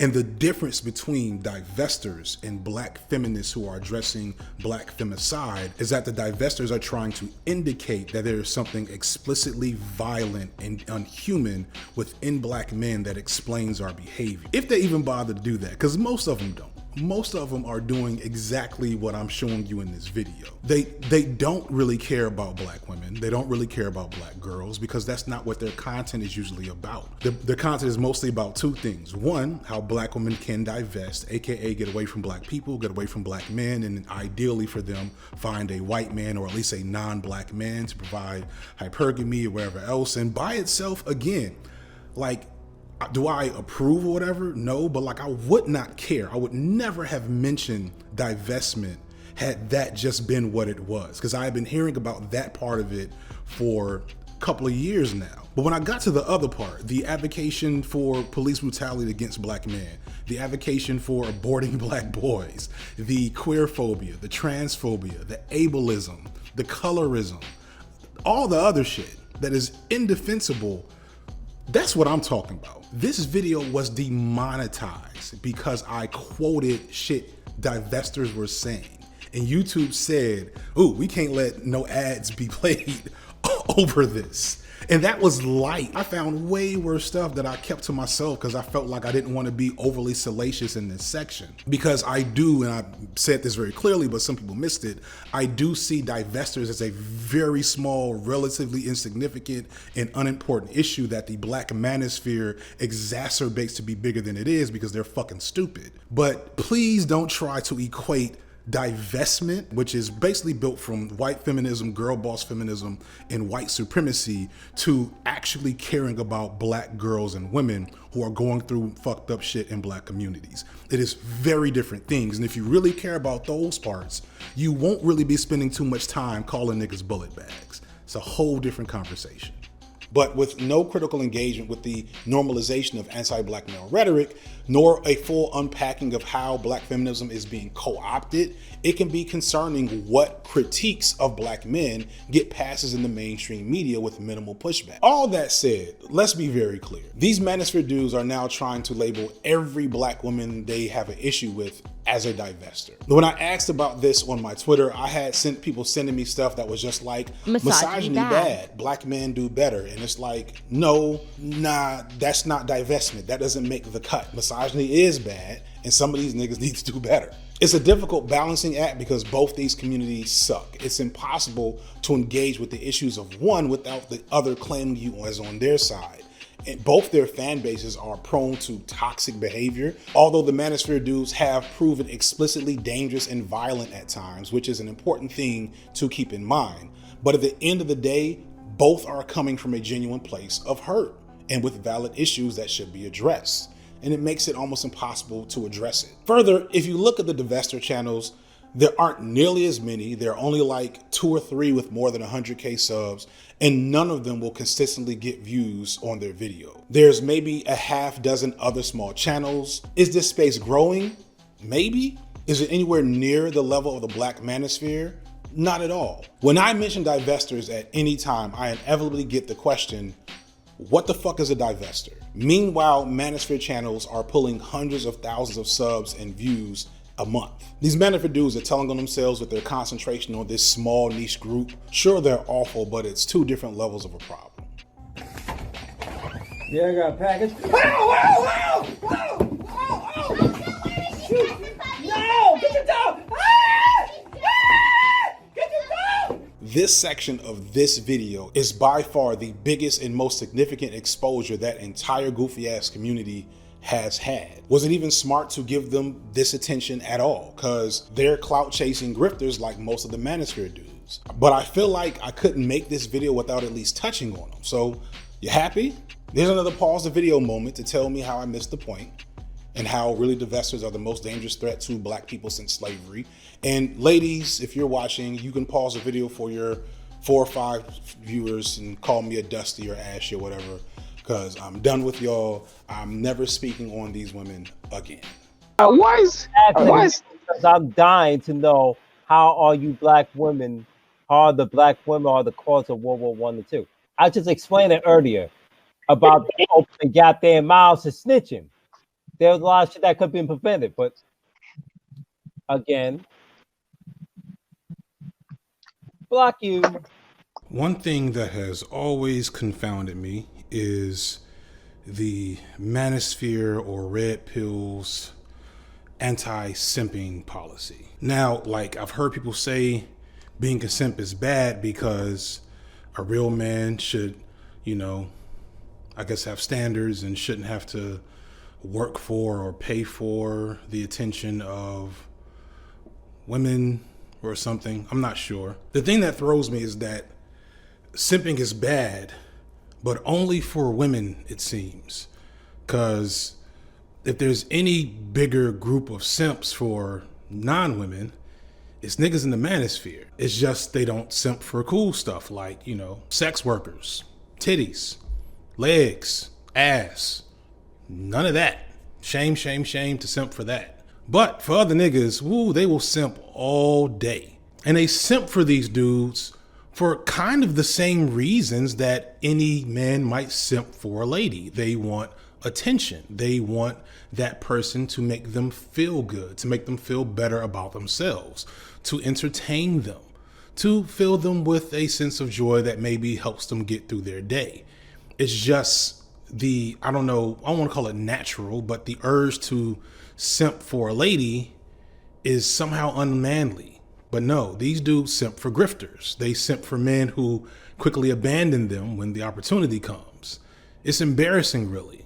And for a 2-year period of time, nobody was making more money off the simping of other black men than one particular person. Some call him the godfather of the manosphere. I call him king of the simps. You know who he is. You made it this far, so let's talk about Kevin Samuels. All right, Bite, man, get your ass up. Come on, Carl, watch your hurt, man. Ain't nobody got no sympathy for you or your homies. Call yourself trying to jump somebody. Get your bitch ass up right now before I bust your head wide open. Don't flinch, nigga. Stand still. I said don't flinch. You made it to 35 years old and you're unmarried. You are a leftover woman. Allison, beauty is not subjective. We're talking about black women. They are on the opposite end of the spectrum on all rates. What does that mean to the other 3 out of 4? That means that they will die alone. Let's level set for a second. It's probably a blessing in disguise that I had technical difficulties in the Manosphere video way back when. One, because it gave me an excuse to make more content around it, which is good for the channel and helped me flesh out my ideas more. But also because I may have went harder on Kevin than I would have wanted to, especially right after he died.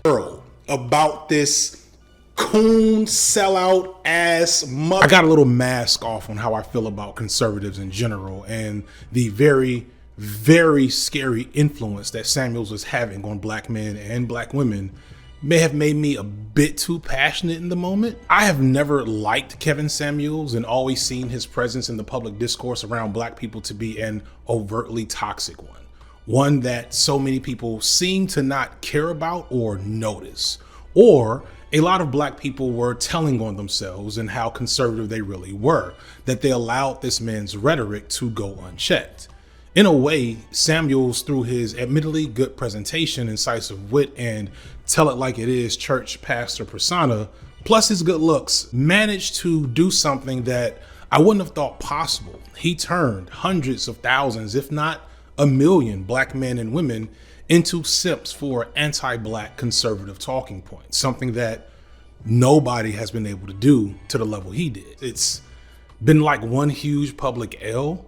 It's embarrassing and indicative of the desperation a lot of us feel that we let this man sell himself as a guru and an expert with no credentials and a past and lifestyle that clearly didn't line up with his rhetoric. And here's the key. It wasn't because he was so good at lying or hiding the truth about himself to his fans. He had so many anti-fans and haters that all the info was out there easily to see.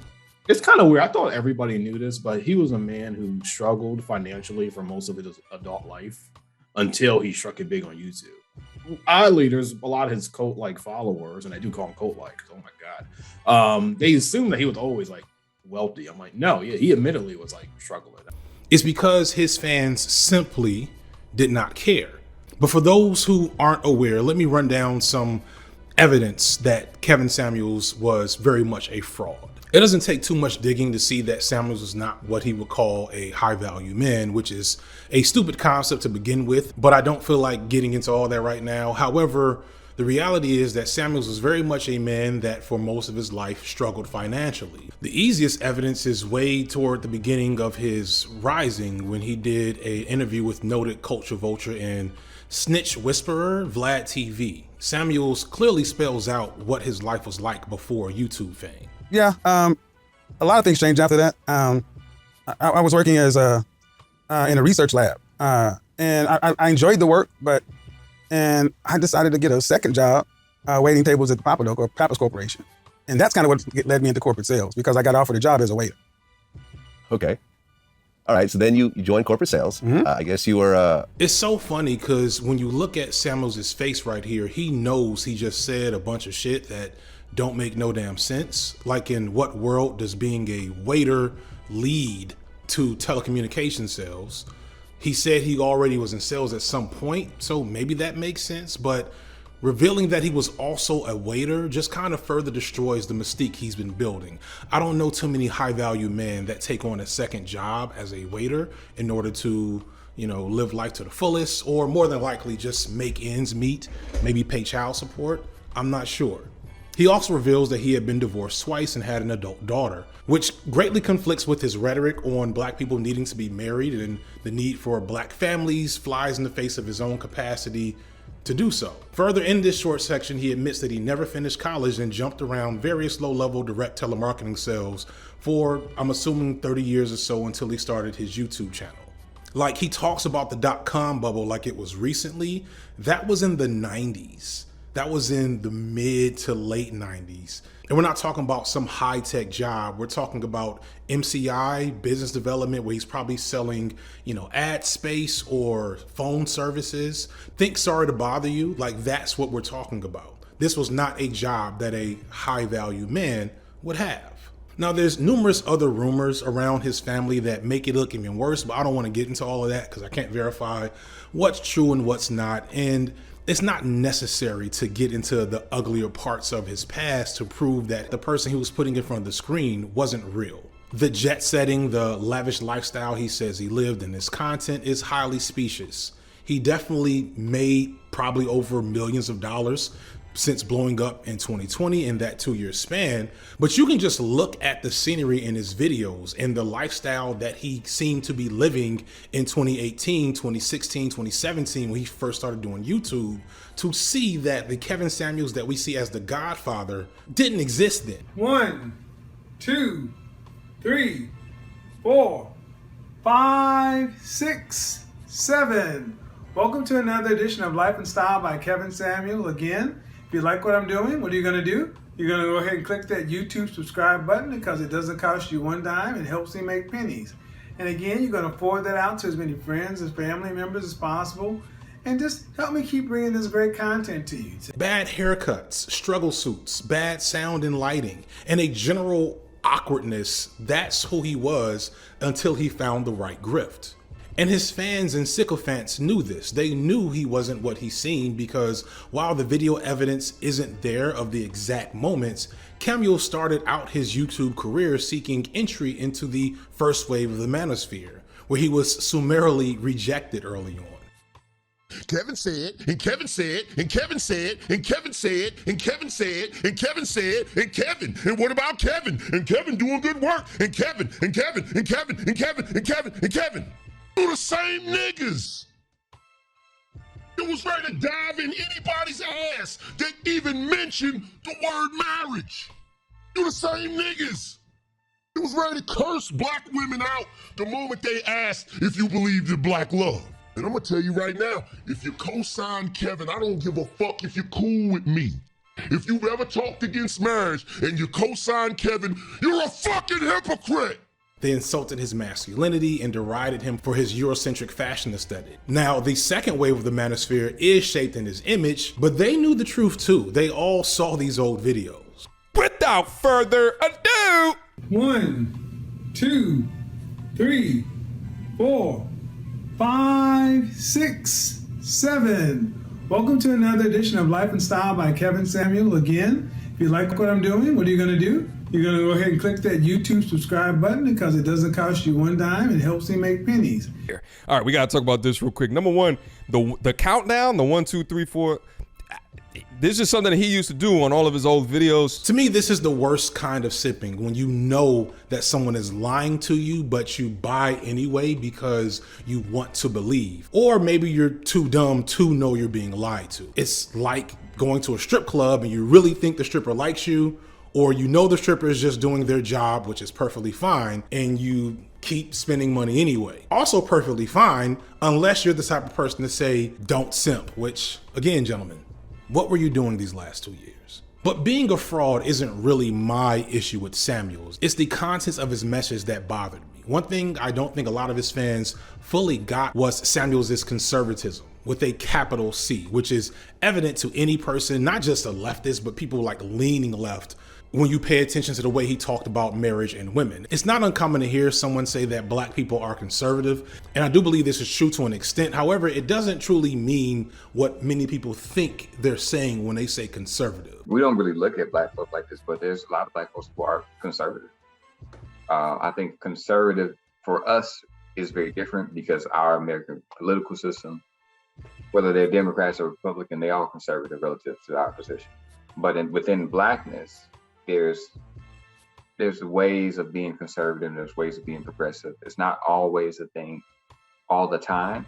So you can find people who hold value in, like, you have to look a certain way, you have to be presentable. I have to be held to a standard. But if you look at his videos, his standards are relative to the people he's talking to. You know, a lot of these guys, they grew up in urban areas when crime was spiking during the 70s and 80s.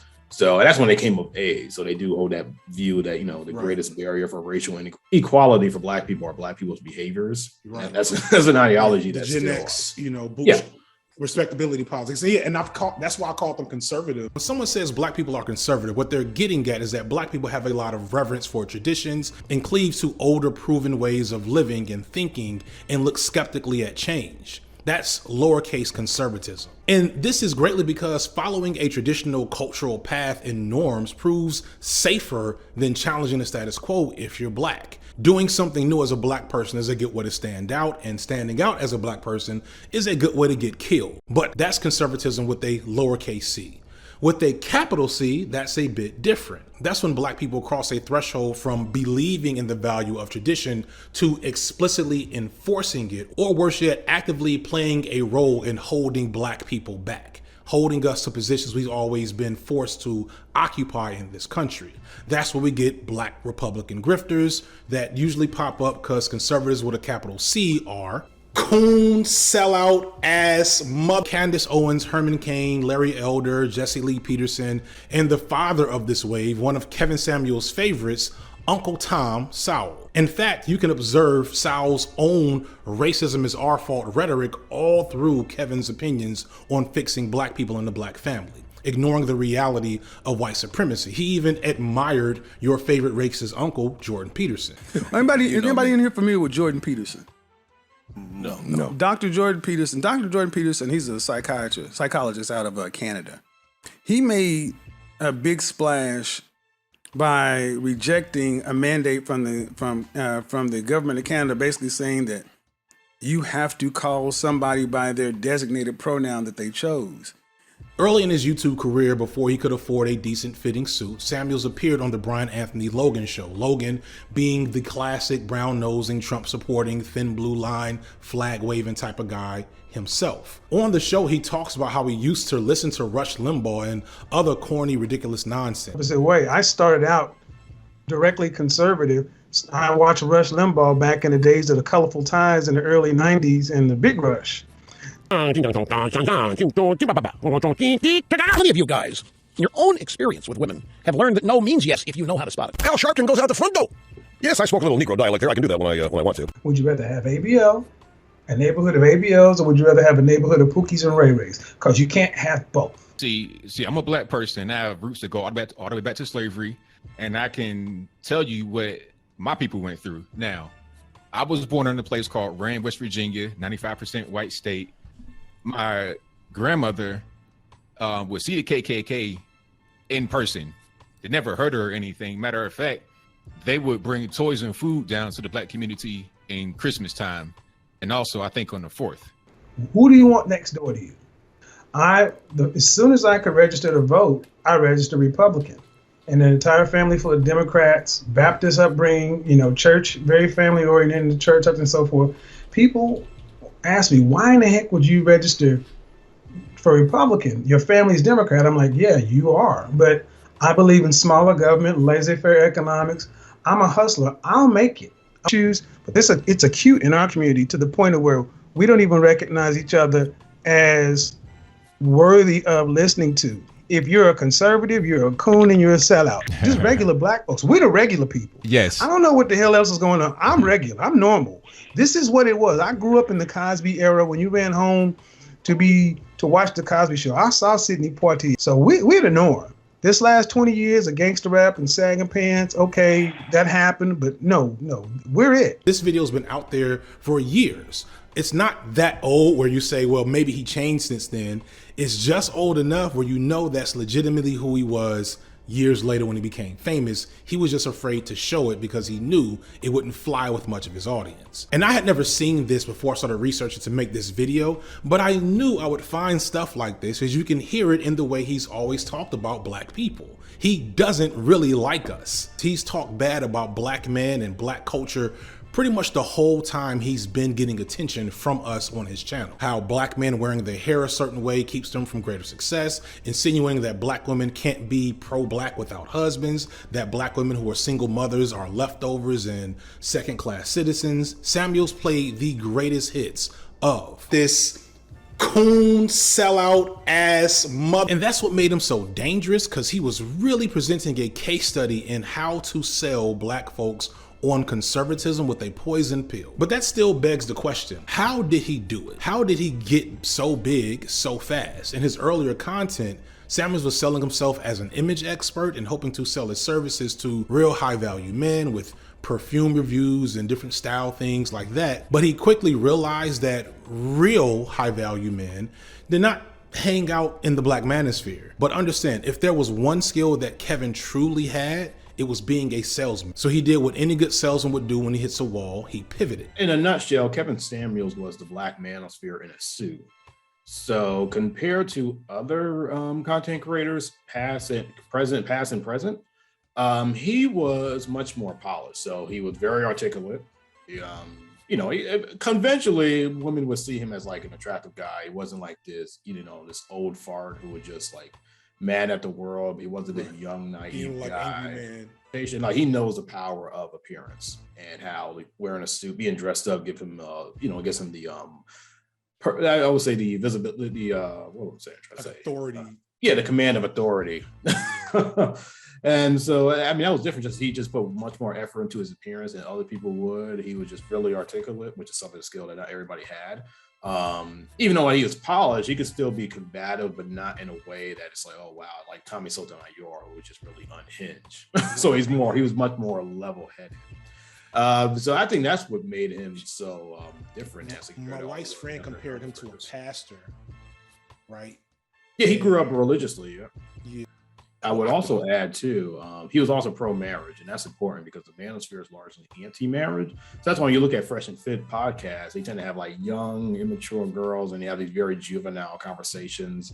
Whereas because Kevin Samuels is pro-marriage, it did bring in a more mature audience. Samuels pulled on the classic appeal of the call-in show aimed at women that was popular on black radio for decades, even when he was younger. He pivoted to more directly engage with desperate and vulnerable women while offering his patterned harsh advice. This happened in 2018, and suddenly he found an audience, and from my understanding, around then is when he hit 100K subscribers. And this is also when he started to show a new level of success and money. His presentation greatly improved. Samuels grew normally doing this content, and 2 years into it, went viral for embarrassing a woman and coining one of his most quoted lines, "You're average at best." If you give yourself a 5, that's average. Yes. So average looking women tend not to get high earning men. They tend to get average men. Once this happened, once he embarrassed this woman and it went viral, his channel skyrocketed in popularity from the low 6 figures to nearly 1.5 million subs at the time of his death. But I think we still need to dig deeper to understand why that happened.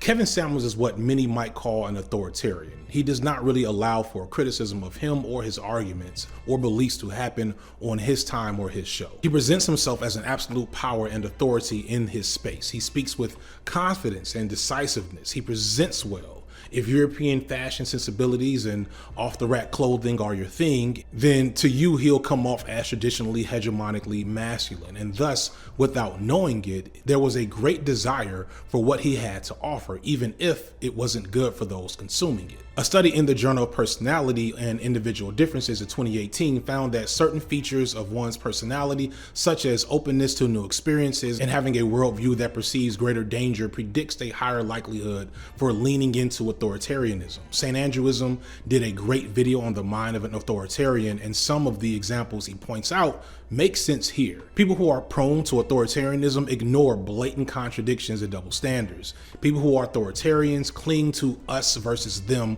binaries. So for some black folks who have a conservative mindset and are constantly in a state of heightened threat detection that value these cultural traditions and images, they might have been well set up to feel like they could trust and believe in what Kevin Samuels had to offer. he looked like the familiar images of authoritative male leadership that a lot of these people that were calling his show would have grew up under. He might be the pastor figure or the school principal. Think Joe Clark and Lean on Me, but don't think too hard about how effective Joe Clark was in that movie, because spoiler alert, that movie's kind of awful. Go on, jump. No, I don't want to jump. Yes, you do. You smoke crack, don't you? I try to hold space for that to an extent, because I understand for a lot of black folks that didn't have those type of men in their lives, having one that presents themselves to them, regardless of what that means and what they're actually doing or saying, can be valuable. I get that. It's the type of imagery that some young men and women may never get. And here was Samuels offering it to you for free, or for super chats, or for whatever his services costs. And all you had to do in the meantime was submit to his authority. The way Samuels talked about people in his content is actually like a masterclass in building a cult of personality. Samuels' one true skill was his experience as a salesman, right? So when you watch him, you can see him using sales tactics on these people. He consistently did something called find the pain, which is basically a way to converse with someone to get to the core of an emotional issue, even if that issue isn't really relevant or valid in the conversation at hand. No, maybe. Not me. Have you killed anyone? No. How many times do you have intercourse with your aunt? 3 times. Where's your aunt now? I don't know. Would you like to have intercourse with her again? No. Do you regret this? No. Where's your mother? I don't know, Lily. Infringement. Ah! Back to the start. Okay. And you do that because you want that person to feel vulnerable and to feel like you are the individual that can address that vulnerability. And so when you watch Samuels talk, he always asks all these leading questions. Did you have a dad? How much money did you make? How much do you weigh? Did you go to college? What did you major in? And this is like male or female, no matter who it was. If you wanted his advice, the first thing you had to do was answer all his questions, no matter if he actually had anything useful to respond to with those questions. And half the time when you finish answering those questions, his advice was, you need life coaching. Sign up. His best trick was legit asking women to rate themselves, because they would either rate themselves too high, which gave him license to berate them into submission, or they would rate themselves low and show themselves to be amenable to his authority. Another thing that gets left out of this conversation too often is Samuels' nonsense was incredibly appealing to vulnerable black women with conservative leanings who yearn for the authority of patriarchy and weren't finding it in a lot of black men. I personally believe that the type of women to become divestors and the type of women to support Kevin Samuels are both cut from the exact same cloth, because both of them clearly desire this image of patriarchy where they're not going to submit, or they want to submit, but a man has to have a certain status for it to happen. This very complex, low-key self-loathing that makes either them fight really hard against Samuels, but for the wrong reasons, or completely acquiesce to whatever it is he's saying, even if what he's saying doesn't make any sense. Like, here's a scene where Kevin Samuels is making some really weird arguments about the possibility of molesting a woman's daughter and how that makes her inappropriate for being partnered with. And that's an unfortunate reality.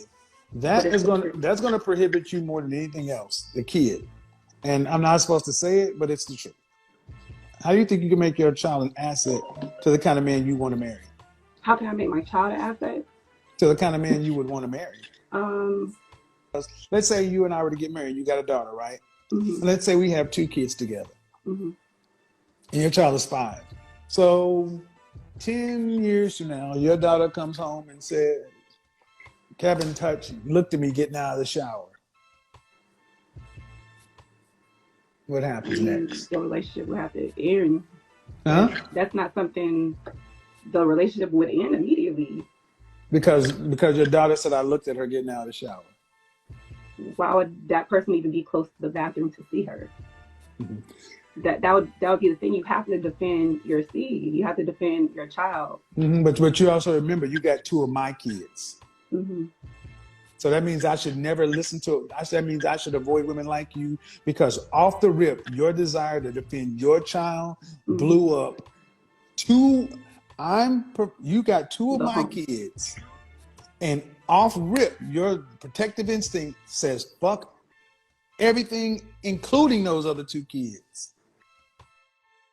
Notice how this woman just kind of nods her head. Maybe she's a little thrown, but I don't know. I don't know why anyone would expose themselves to this type of abuse on purpose. Going back to that viral clip that made him famous, this woman in particular was a business owner making six figures, and Samuels is arguing with her that she's not attractive enough to find a man on her economic level that she will submit to, which again, that's also bullshit. Saying that high value men want women who are more attractive, but this isn't true. What Samuels is alluding to here is the trophy wife, which is a myth. That concept has not been shown to be real in research. High earning or high value men of all races are more likely to marry women within the same educational or economic bracket that they're in. Doctors marry doctors, lawyers marry lawyers, entrepreneurs marry entrepreneurs, or at least successful ones marry each other. But Samuels, never having actually been a high value man and not having any real credentials around this, did not know this stuff. So he gave bad advice that didn't make sense and was abusive. But despite this, many women lined up for a moment to talk to him because they didn't know any better, or they trusted the confident, authoritative man in the nice suit, which is another classic salesman strategy to at least look the part. Again, patriarchy is genderless, and for some black women, there's this intoxicating appeal for the presence and counsel of a strong man. Comes with that is that very traditional idea, the idea that a woman's worth is directly correlated to her ability to pull a man. And so a lot of these women, even if they're not in church, their sense of self is this idea of attaching our sense of self to some external thing that I never really took the time to discover my true self. Instead, I projected it on one of my functions. And when that function is taken away from me, I literally lose myself. And so a lot of black women project their sense of worth on their ability to pull a man, and their inability to do that, or inability to pull a high value man, it impacts their sense of self, because that's what we're taught. That said, let's not mince words here. Kevin Samuels was the king of the black manosphere for one reason: because of his hundreds of thousands, maybe even millions of male simps. I don't understand the whole of it. I can't call it, but again, notice that the manosphere figures who are the most toxic and most outwardly misogynistic are also the most popular. Black women may have helped push Samuels over the top in terms of success and notoriety, but it's men who enjoyed watching him berate and belittle black women who were his lifeblood. I know that every once in a while he may have gave good advice either to a male or a female. I know that some of the women calling in were saying absolutely insane things sometimes and needed somebody to tell them what they heard in the moment. Although I find it hard to believe that someone hadn't told those women that before. Like I'm almost positive a chunk of those girls just wanted to be on TV, basically. Like this is just their calling in to be embarrassed for clout. Like the silly people that go on American Idol to get embarrassed and they know they can't sing. And I've had numerous dudes tell me that Samuels inspired them to be better. And like, I want to hold space for that.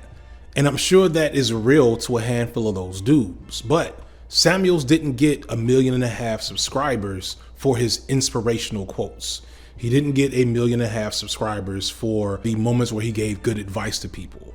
He got there because he embarrassed black women. Like that was so fascinating to me with Kevin Samuels fans. Like I think you can learn a lot by studying how someone talks to you about their fave and then how they talk with their fellow fans about that fave. Like to give a totally innocuous example, when This Is Us came on the scene, I felt like, well, okay, that looks really good, but it looks super emotional. I don't know if I can, I don't know if I psychologically am ready for all that. So whenever This Is Us fans would talk to me, they'd be like, oh no, you know, it's not that emotional. You should come check it out. But then I'd go and watch their posts where they're talking amongst themselves and it's like, oh my God. I got emotionally annihilated once again. I'm never gonna recover. I was like, okay, see, the truth. Now you're telling the truth.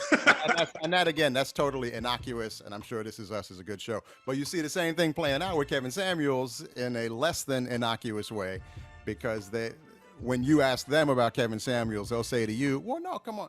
He's just giving life lessons that help everybody, how to be more realistic, how to this, that, and the third.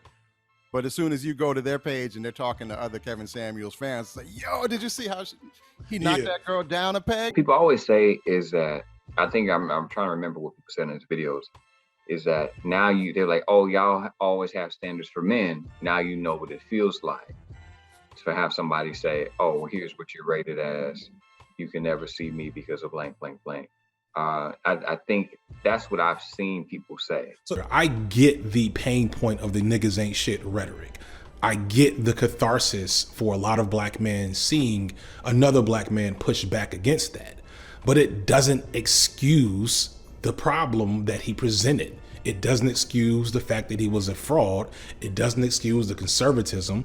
It doesn't excuse any of the shit. It just makes you look bad if that's the hill you're going to die on.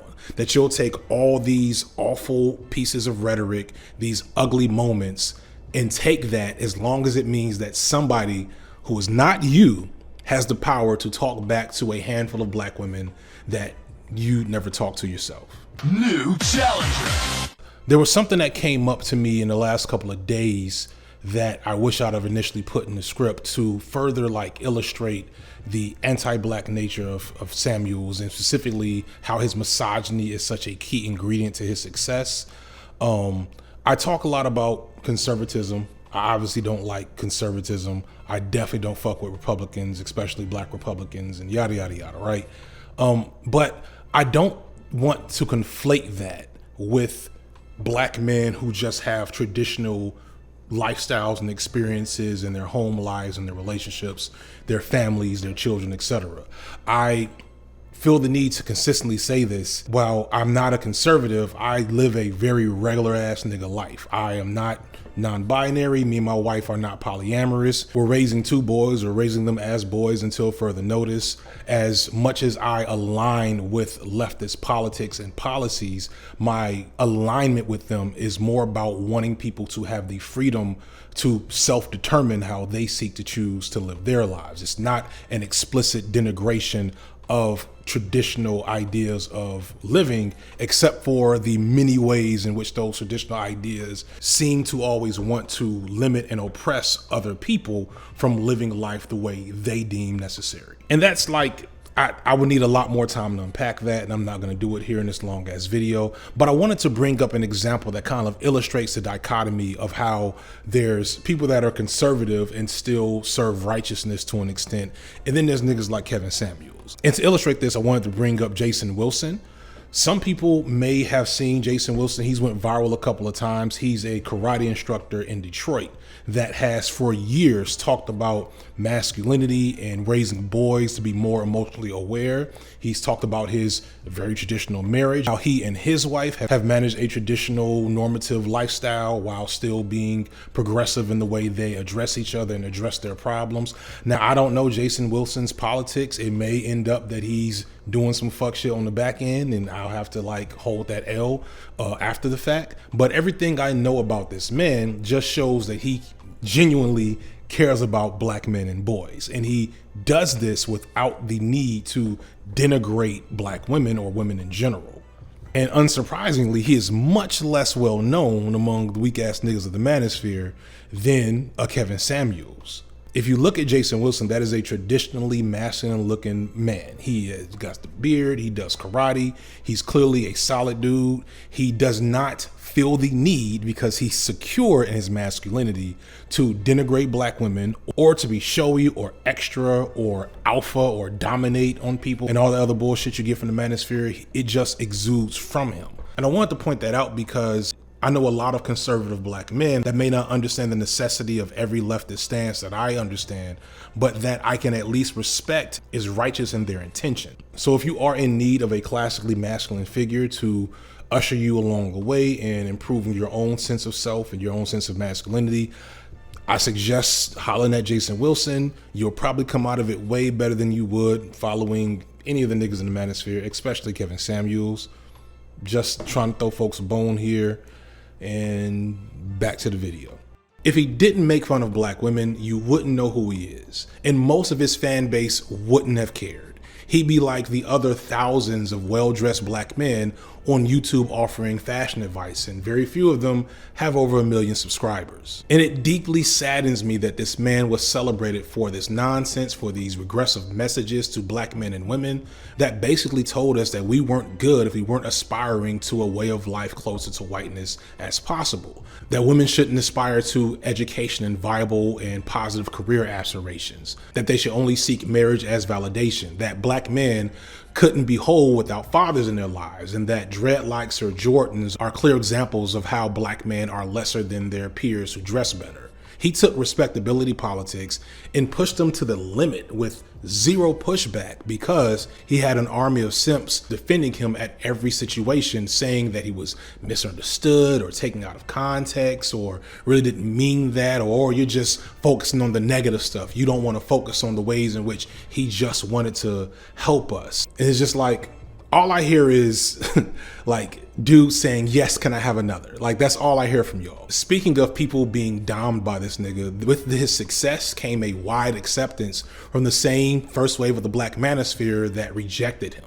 Aside from a few figures, the old black manosphere all eventually began to celebrate and curry favor for Samuels, or at least not talk bad about him, partially in fear of his simps who would jump to his defense, and partially because they really wanted to ride his coattails.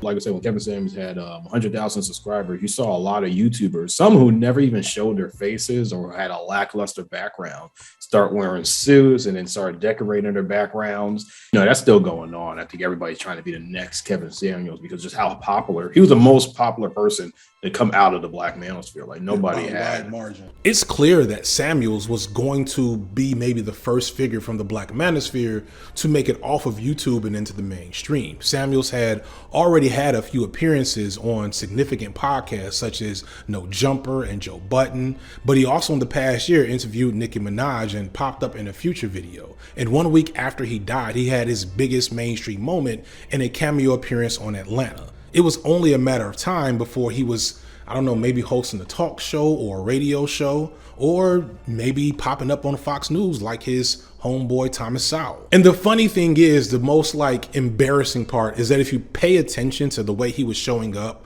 on the Nicki Minaj video and the different things he was doing when he was touching the mainstream, all of that red pill shit, all of that high value man, average at best nonsense went out the window. When Samuels was talking to Nicki Minaj, he was a very affable, gentle, respectful man. It was like a whole new person. If that was the person that had been on YouTube those last couple of years, he'd have never reached this level of fame. He let Nicki Minaj talk to him and talk to black men in a way that he swears he was against. To black women, real quick. Can we stop posting all day on TikTok? Because I newly went to TikTok and I just kept seeing this. Black women, can we stop talking about if these successful black men want us or not? What I've been seeing is, I feel like I've been seeing men using that as an opportunity because they've been hurt and somebody done went something, and they've been using it as a way to come out and lash out and poke fun at black women and use it as a way to feel like they somebody or they something. Or so for all you niggas that's doing that on TikTok, wherever the fuck y'all at, eat a dick, go away. Nobody gives a shit about you. Okay? Well, here's the thing. There's a lot of hurt on both sides. And to their credit, other men in the manosphere called him out on this. Nicki Minaj asked the question, why is it that when black men become successful, they go over the fence? And Kevin gave her a Steve Harvey answer. He gave a very real general, we're not talking about you type of answer. There was no smoke. And to me, it wasn't a genuine answer.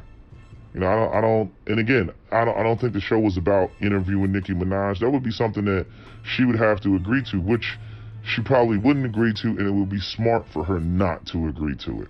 Now, again, it makes them look fucking ridiculous, but some of them at least had the balls to notice that Samuels, when it was time to get a bag and move on from their weird space, was more than happy to leave them behind. And it speaks to how easy of a formula a lot of this red pill shit is. How all you have to do is, maybe look the part a little bit, have a good speaking presence, and then just talk that shit And like these dudes will come find you if you give off enough powerful, authoritative alpha energy to say the things they're too scared to say themselves. The manosphere, like I was saying, there's a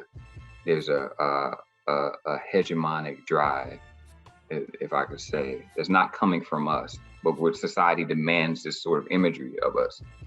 And men feel pressed into it, and people are reacting to it because we're also cultural markers for entertainment. Right. So you get guys creating a podcast talking about women, sex, and relationships. Now they may be maybe 5% of all podcasts that men make, but because of how we're situated, them doing that is going to garner a reaction greater than the weight of what their content is actually providing, because they represent something. And then there's a group of men, again, not all of us, not most of us, that get caught in this path of being disaffected, frustrated from all of the oppressions that you got to navigate. And then you fall into this tunnel and funnel of blaming Black women for the things that you're dealing with, your frustrations, your isolation, their inability or the unwillingness to accept you. Basically, we're talking about that. And then if we go back to the Man Not and how him and Sylvia Winter before him used genre as a way to describe the existence of Black people, Black men and women, because we exist outside of European gender constructs. Men are frustrated at that. There's a bar here, I can't reach it. It's not realistic. Black women also wanted me to reach some version of that bar. At least they feel that way. Part of it is creating this straw man and then reacting to it. Same thing in the divestiture thing. Black men hate me, so I got to think this way. Black women are terrible, so I have to do this. They position people in our community as antagonists. And I think those things that will make us unique and different, because we're navigating things like racism, incarceration, lack of employment, with being, and I just read a study not so long ago, when you look at unemployment and racial discrimination in terms of which has the most impact on depression, is racial discrimination. It's an easy formula that we see repeated over and over by a number of right-wing reactionaries to make money with minimal effort. And the whole Black manosphere, from peripheral, mostly tame figures like Boyce Watkins to the most rabid and unhinged Black incels, celebrated this man's grift and harmful ideology, or at least gave him a pass while he was alive with the hopes to maybe ride his coattails, because at the end of the day, the Black manosphere is not a space purely for men who are concerned about Black men and boys, but a space with one specific core value, a shared desire to denigrate Black women and attain a sense of power and patriarchy that these dudes feel they deserve or desire, but will never have. Or at worst, especially with these second wave dudes, these are clearly alpha males to some extent that know that there's an audience of losers that they can grift money off of to make their lives even more alpha. And this is why, for whatever elements of validity, for whatever areas of empathy, for whatever pieces of arguments that I've seen within this space that I rock with, for especially those, nuggets of masculinity studies, for those areas in which there is clear information being shared about the issues that face Black boys and men that I agree with and care about, that I can do on my own. That so many other people are already doing, and they're not pairing it with O'Shea Duke Jackson. O'Shea Duke Jackson. What I'm getting at is that I can't rock with y'all. I don't rock with anyone who says they're pro-Black, but their pro-Blackness comes with an application process. If you're not pro-Black man, pro-Black woman, pro-Black ghetto, pro-Black queer, pro-Black trans, pro-Black children, pro-Black immigrant, pro-Black working class, if your Blackness excludes Black people in any form or fashion, then it's not pro-Black, it's anti-Black. And I'm rooting for everybody Black, except Black Republicans. Fuck y'all. I don't fuck with y'all. Samuel suddenly passed away back in, I guess that must have been July. And some rejoiced while others mourned. And I had a few comments, and they were very critical. I personally don't believe in respecting shitty people just because they died. That's how generational curses are born. If you want respect in death, earn that shit while you're alive. I feel bad for his family members. I feel bad for those who felt a deep connection to him for whatever reason. But I feel worse for the turmoil he caused. I feel worse for the people he hurt in that just 2-year period of spewing nonsense online. I feel worse for the legacy of ridiculousness that he's left in his death. That's who I care about the most. Didn't want the man to die, but don't care that he's dead. Because make no mistake, because of what he did, someone is going to pick up that blueprint and try to take that vacuum of power and attention and keep collecting the bag off misogyny. And I don't fuck with that. Sorry. Unsubscribe.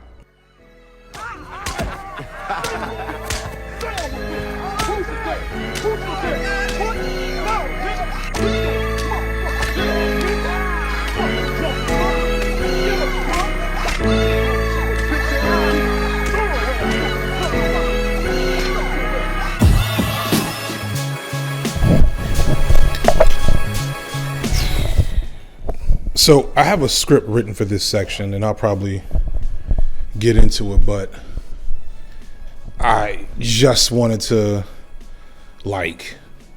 talk completely off the cuff for a second. This section of the video is actually being done over, for creative reasons. And as I was watching, earlier parts of the video, I started thinking about what the purpose of this video really is, right? Because I said at the beginning, and this still holds true, this is not a debunking video. I did not bother to take the time to go through all of the ridiculous talking points of the red pill and, the black manospheres, rallying cries against black women.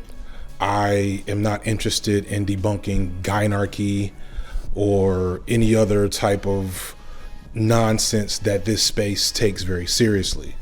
It's just not, I don't care.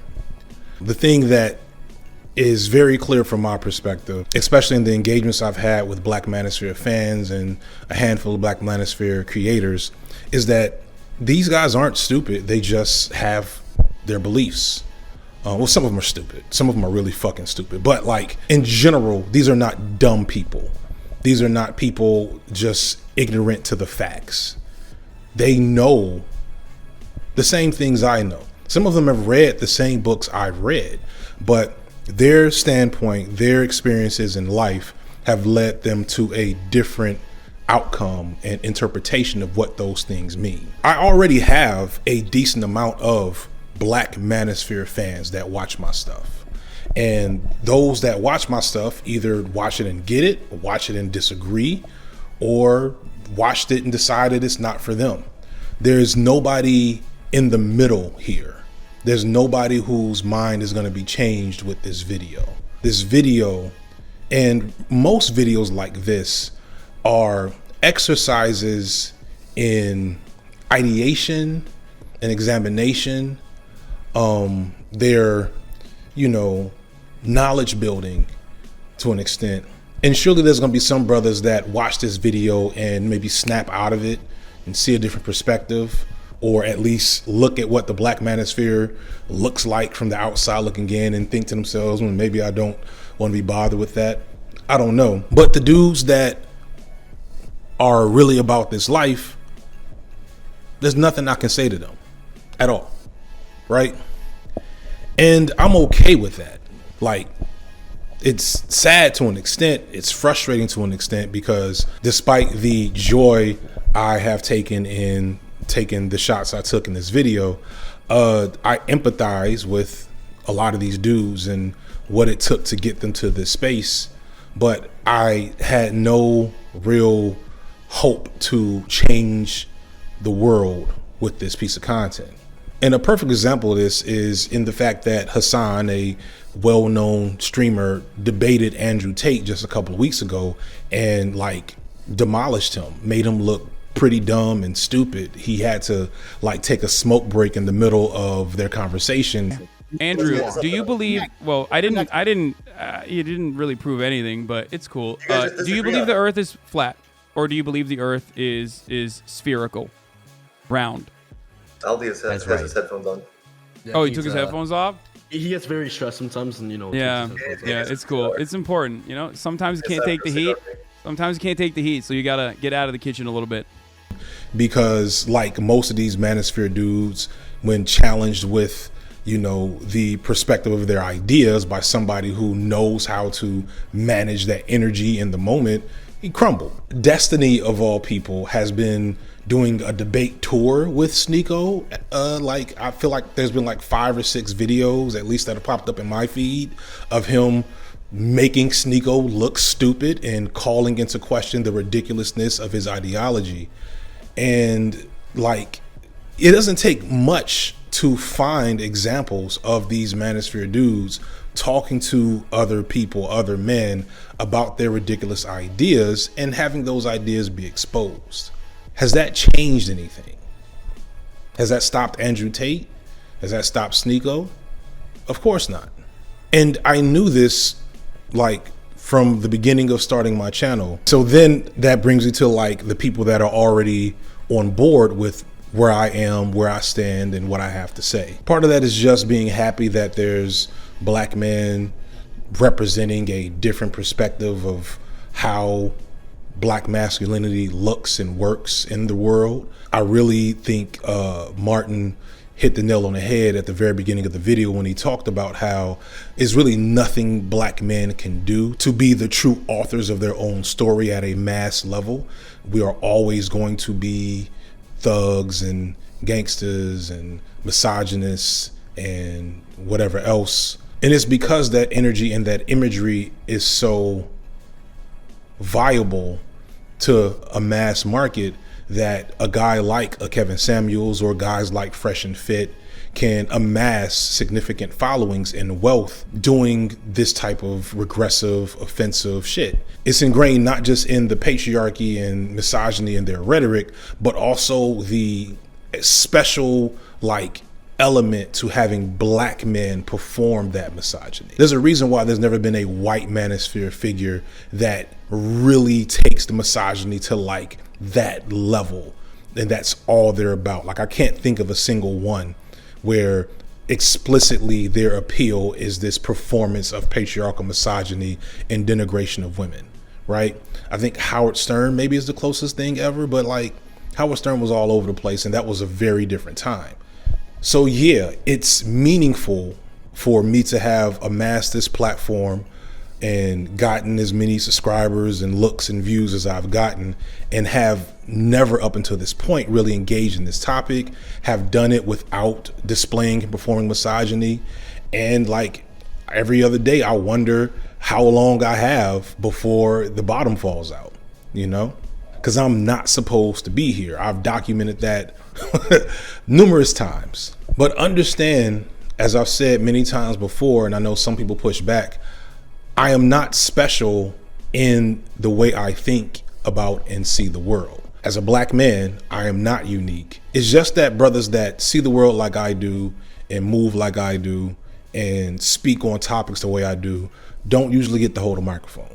They just don't have access to a large market, and I'm still wondering how the fuck I got it. I had so many people when I was much smaller wanting me to make this particular video, and part of me never made it because I didn't want to be known as the anti-manosphere guy at the beginning of my YouTube career, because I want the channel and I want my content to be much more than that. Even then, when I didn't think it was going to be my job, I was like, I'm not about to use extra time and extra effort to make content that I'm not even interested in watching myself. But I also didn't want to do it because, as I've been saying, I knew that this was only a symptom of a much bigger, more systemic problem with the way boys and men that we're concerned about are socialized, and that the real response is not for me to give the big brain takedown or to go and debate these guys about their ideas, but really for all of us to move differently in our spheres of influence if we're trying to address this problem. Understand, if you have a young man in your life that is 12, 13 years old, they are actively being recruited into the manosphere, white or black. They have seen Andrew Tate videos on TikTok. They are following some of these accounts on YouTube. The inception of the red pill ideology is being shown to them en masse, and it's going to take an active deprogramming from not me, random dude on YouTube, but whatever circle is around them to keep them out of that space, or to pull them out of that space that they've already started to enter in. We have all this talk about grooming, but the real groomer is patriarchy. And it starts, I don't know, 3, 4 with boys, and we're not thinking about it.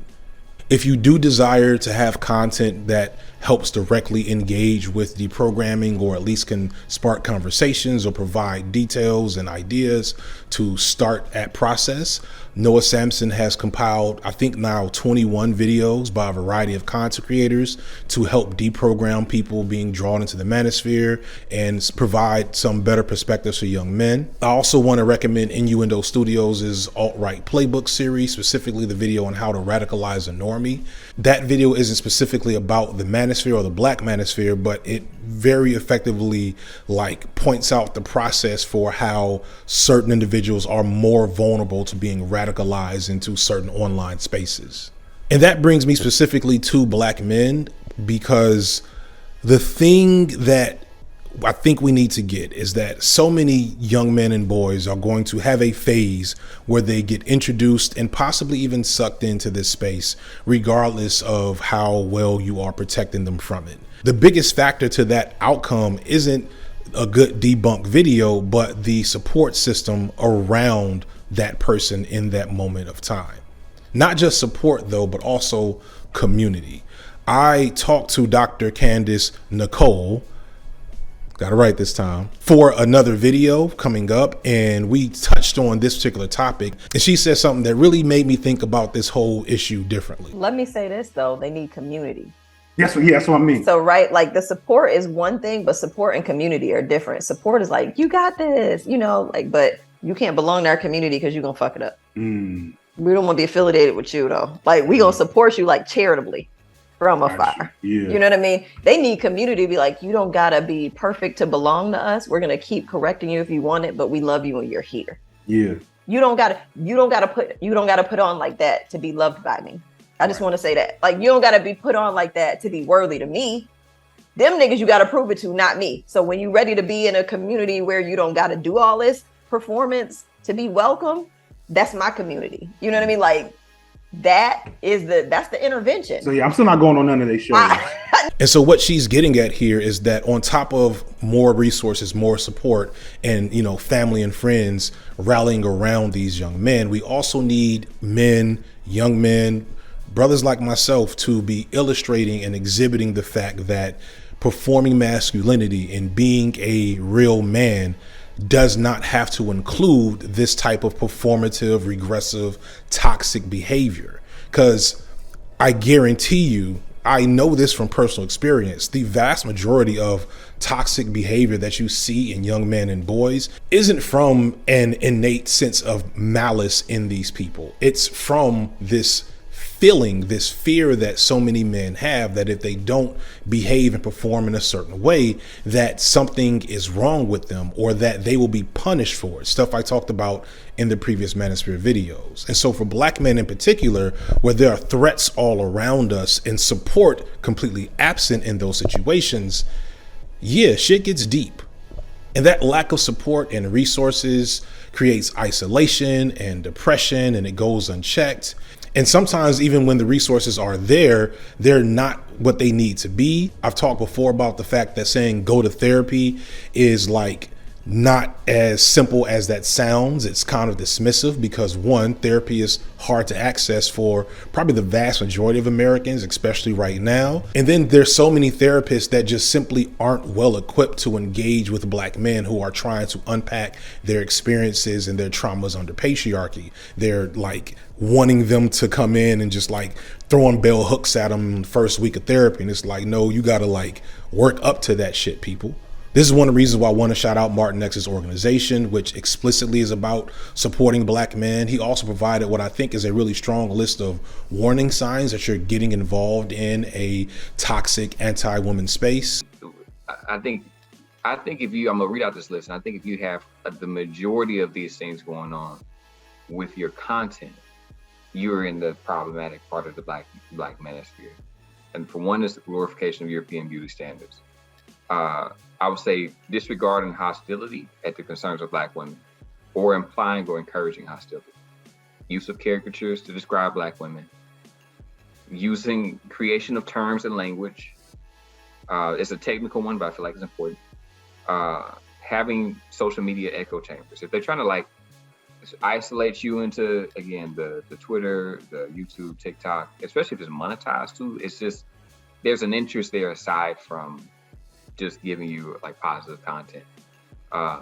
Doesn't have to be, but can trivializes consent and hypersexualizes women. Like the all women want to fuck, and if you really just that type of the celebration of hegemonic norms. The use and endorsement of power and control in a relationship. Talking scripts and logic tunnels. They start selling you something, talking to you, not at you. And it generally, overall, it's like mastery through the domination of women. So like if most of those things are happening, because you can do one or a few and be fine. I think you are at the problematic sphere of negative influence. As I alluded to earlier, I don't see myself as different from most of these men at a base level, but there is like a hurt in some of these dudes that clearly has them, even the ones that know everything I know, rejecting it in favor of the ideology that makes the most sense based on their experiences. And that was something I had to internalize to really, for me, diffuse some of the anger and vitriol that I was initially going to put into this, because I personally, my personal experiences, having worked in anti-sex trafficking, having known people that have lost mothers and cousins and sisters to intimate partner violence at the hands of black men, having watched people chase a nigga down the street because they put their hands on one of my female cousins, like, among other things, to me, it's inconceivable to see the world in a manner that allows you to behave like this towards any women, let alone black women. It's crazy to me that these men denigrate single mothers when, statistically speaking, the vast majority of these men are going to be the products of single mother households. From where I stand, it's a gross perversion of like the nature of black love and community to have men that have such an intense, deep hatred for black women. Not like the nature of conflict. I have conflict with black women. I've mentioned on numerous occasions in this video the ways in which the culture around how we talk about black men and the limitations of black feminism and the co-option of black feminist thought have all contributed to problems that black men face and have been disabused to effectively speak about. Like, I get that. I don't get making 6 and 7 videos every couple of months complaining, attacking, degrading black women. And because I don't get that, I could not find empathy for these men as I made this video. And then what I realized is that this was my resentment that was here, and that if I'm really about this life, I need to process that resentment the same way that they need to process theirs. And that's easy for me to say because as I did research in this space and as I understand the nature of how these things work, I know some of these men don't have access to their children the way they're supposed to because of a baby mother and a court system.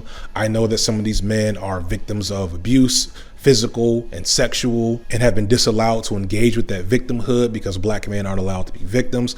I know some of these dudes have had some really bad breakups, some really bad infidelity, some really bad divorces, and like a bad divorce can fuck a nigga up for years. Like, I get it. Like, I don't get it personally, right? But I understand what it takes to get to this point.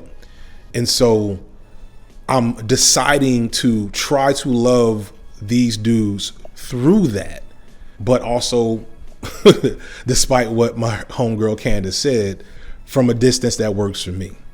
Because debunking these dudes, like I said earlier, not an effective strategy for addressing this problem. This is a systemic problem that is, built with the support of white supremacist capitalist patriarchy. It is not just a bunch of black men on Zoom calls making fun of black women. That said, because this was the cry that I heard in many a response to the previous videos, if you feel so inclined and want to talk further or even have me come on your live stream to discuss and debate these ideas around the black manosphere and the red pill and whatever else, for the love of the people and the ultimate goal of effecting change, I've changed my mind on debates. My appearance fee is $20,000. If you want me, cut the fucking check. Until then, peace, I'm out. And support Curiosity Stream.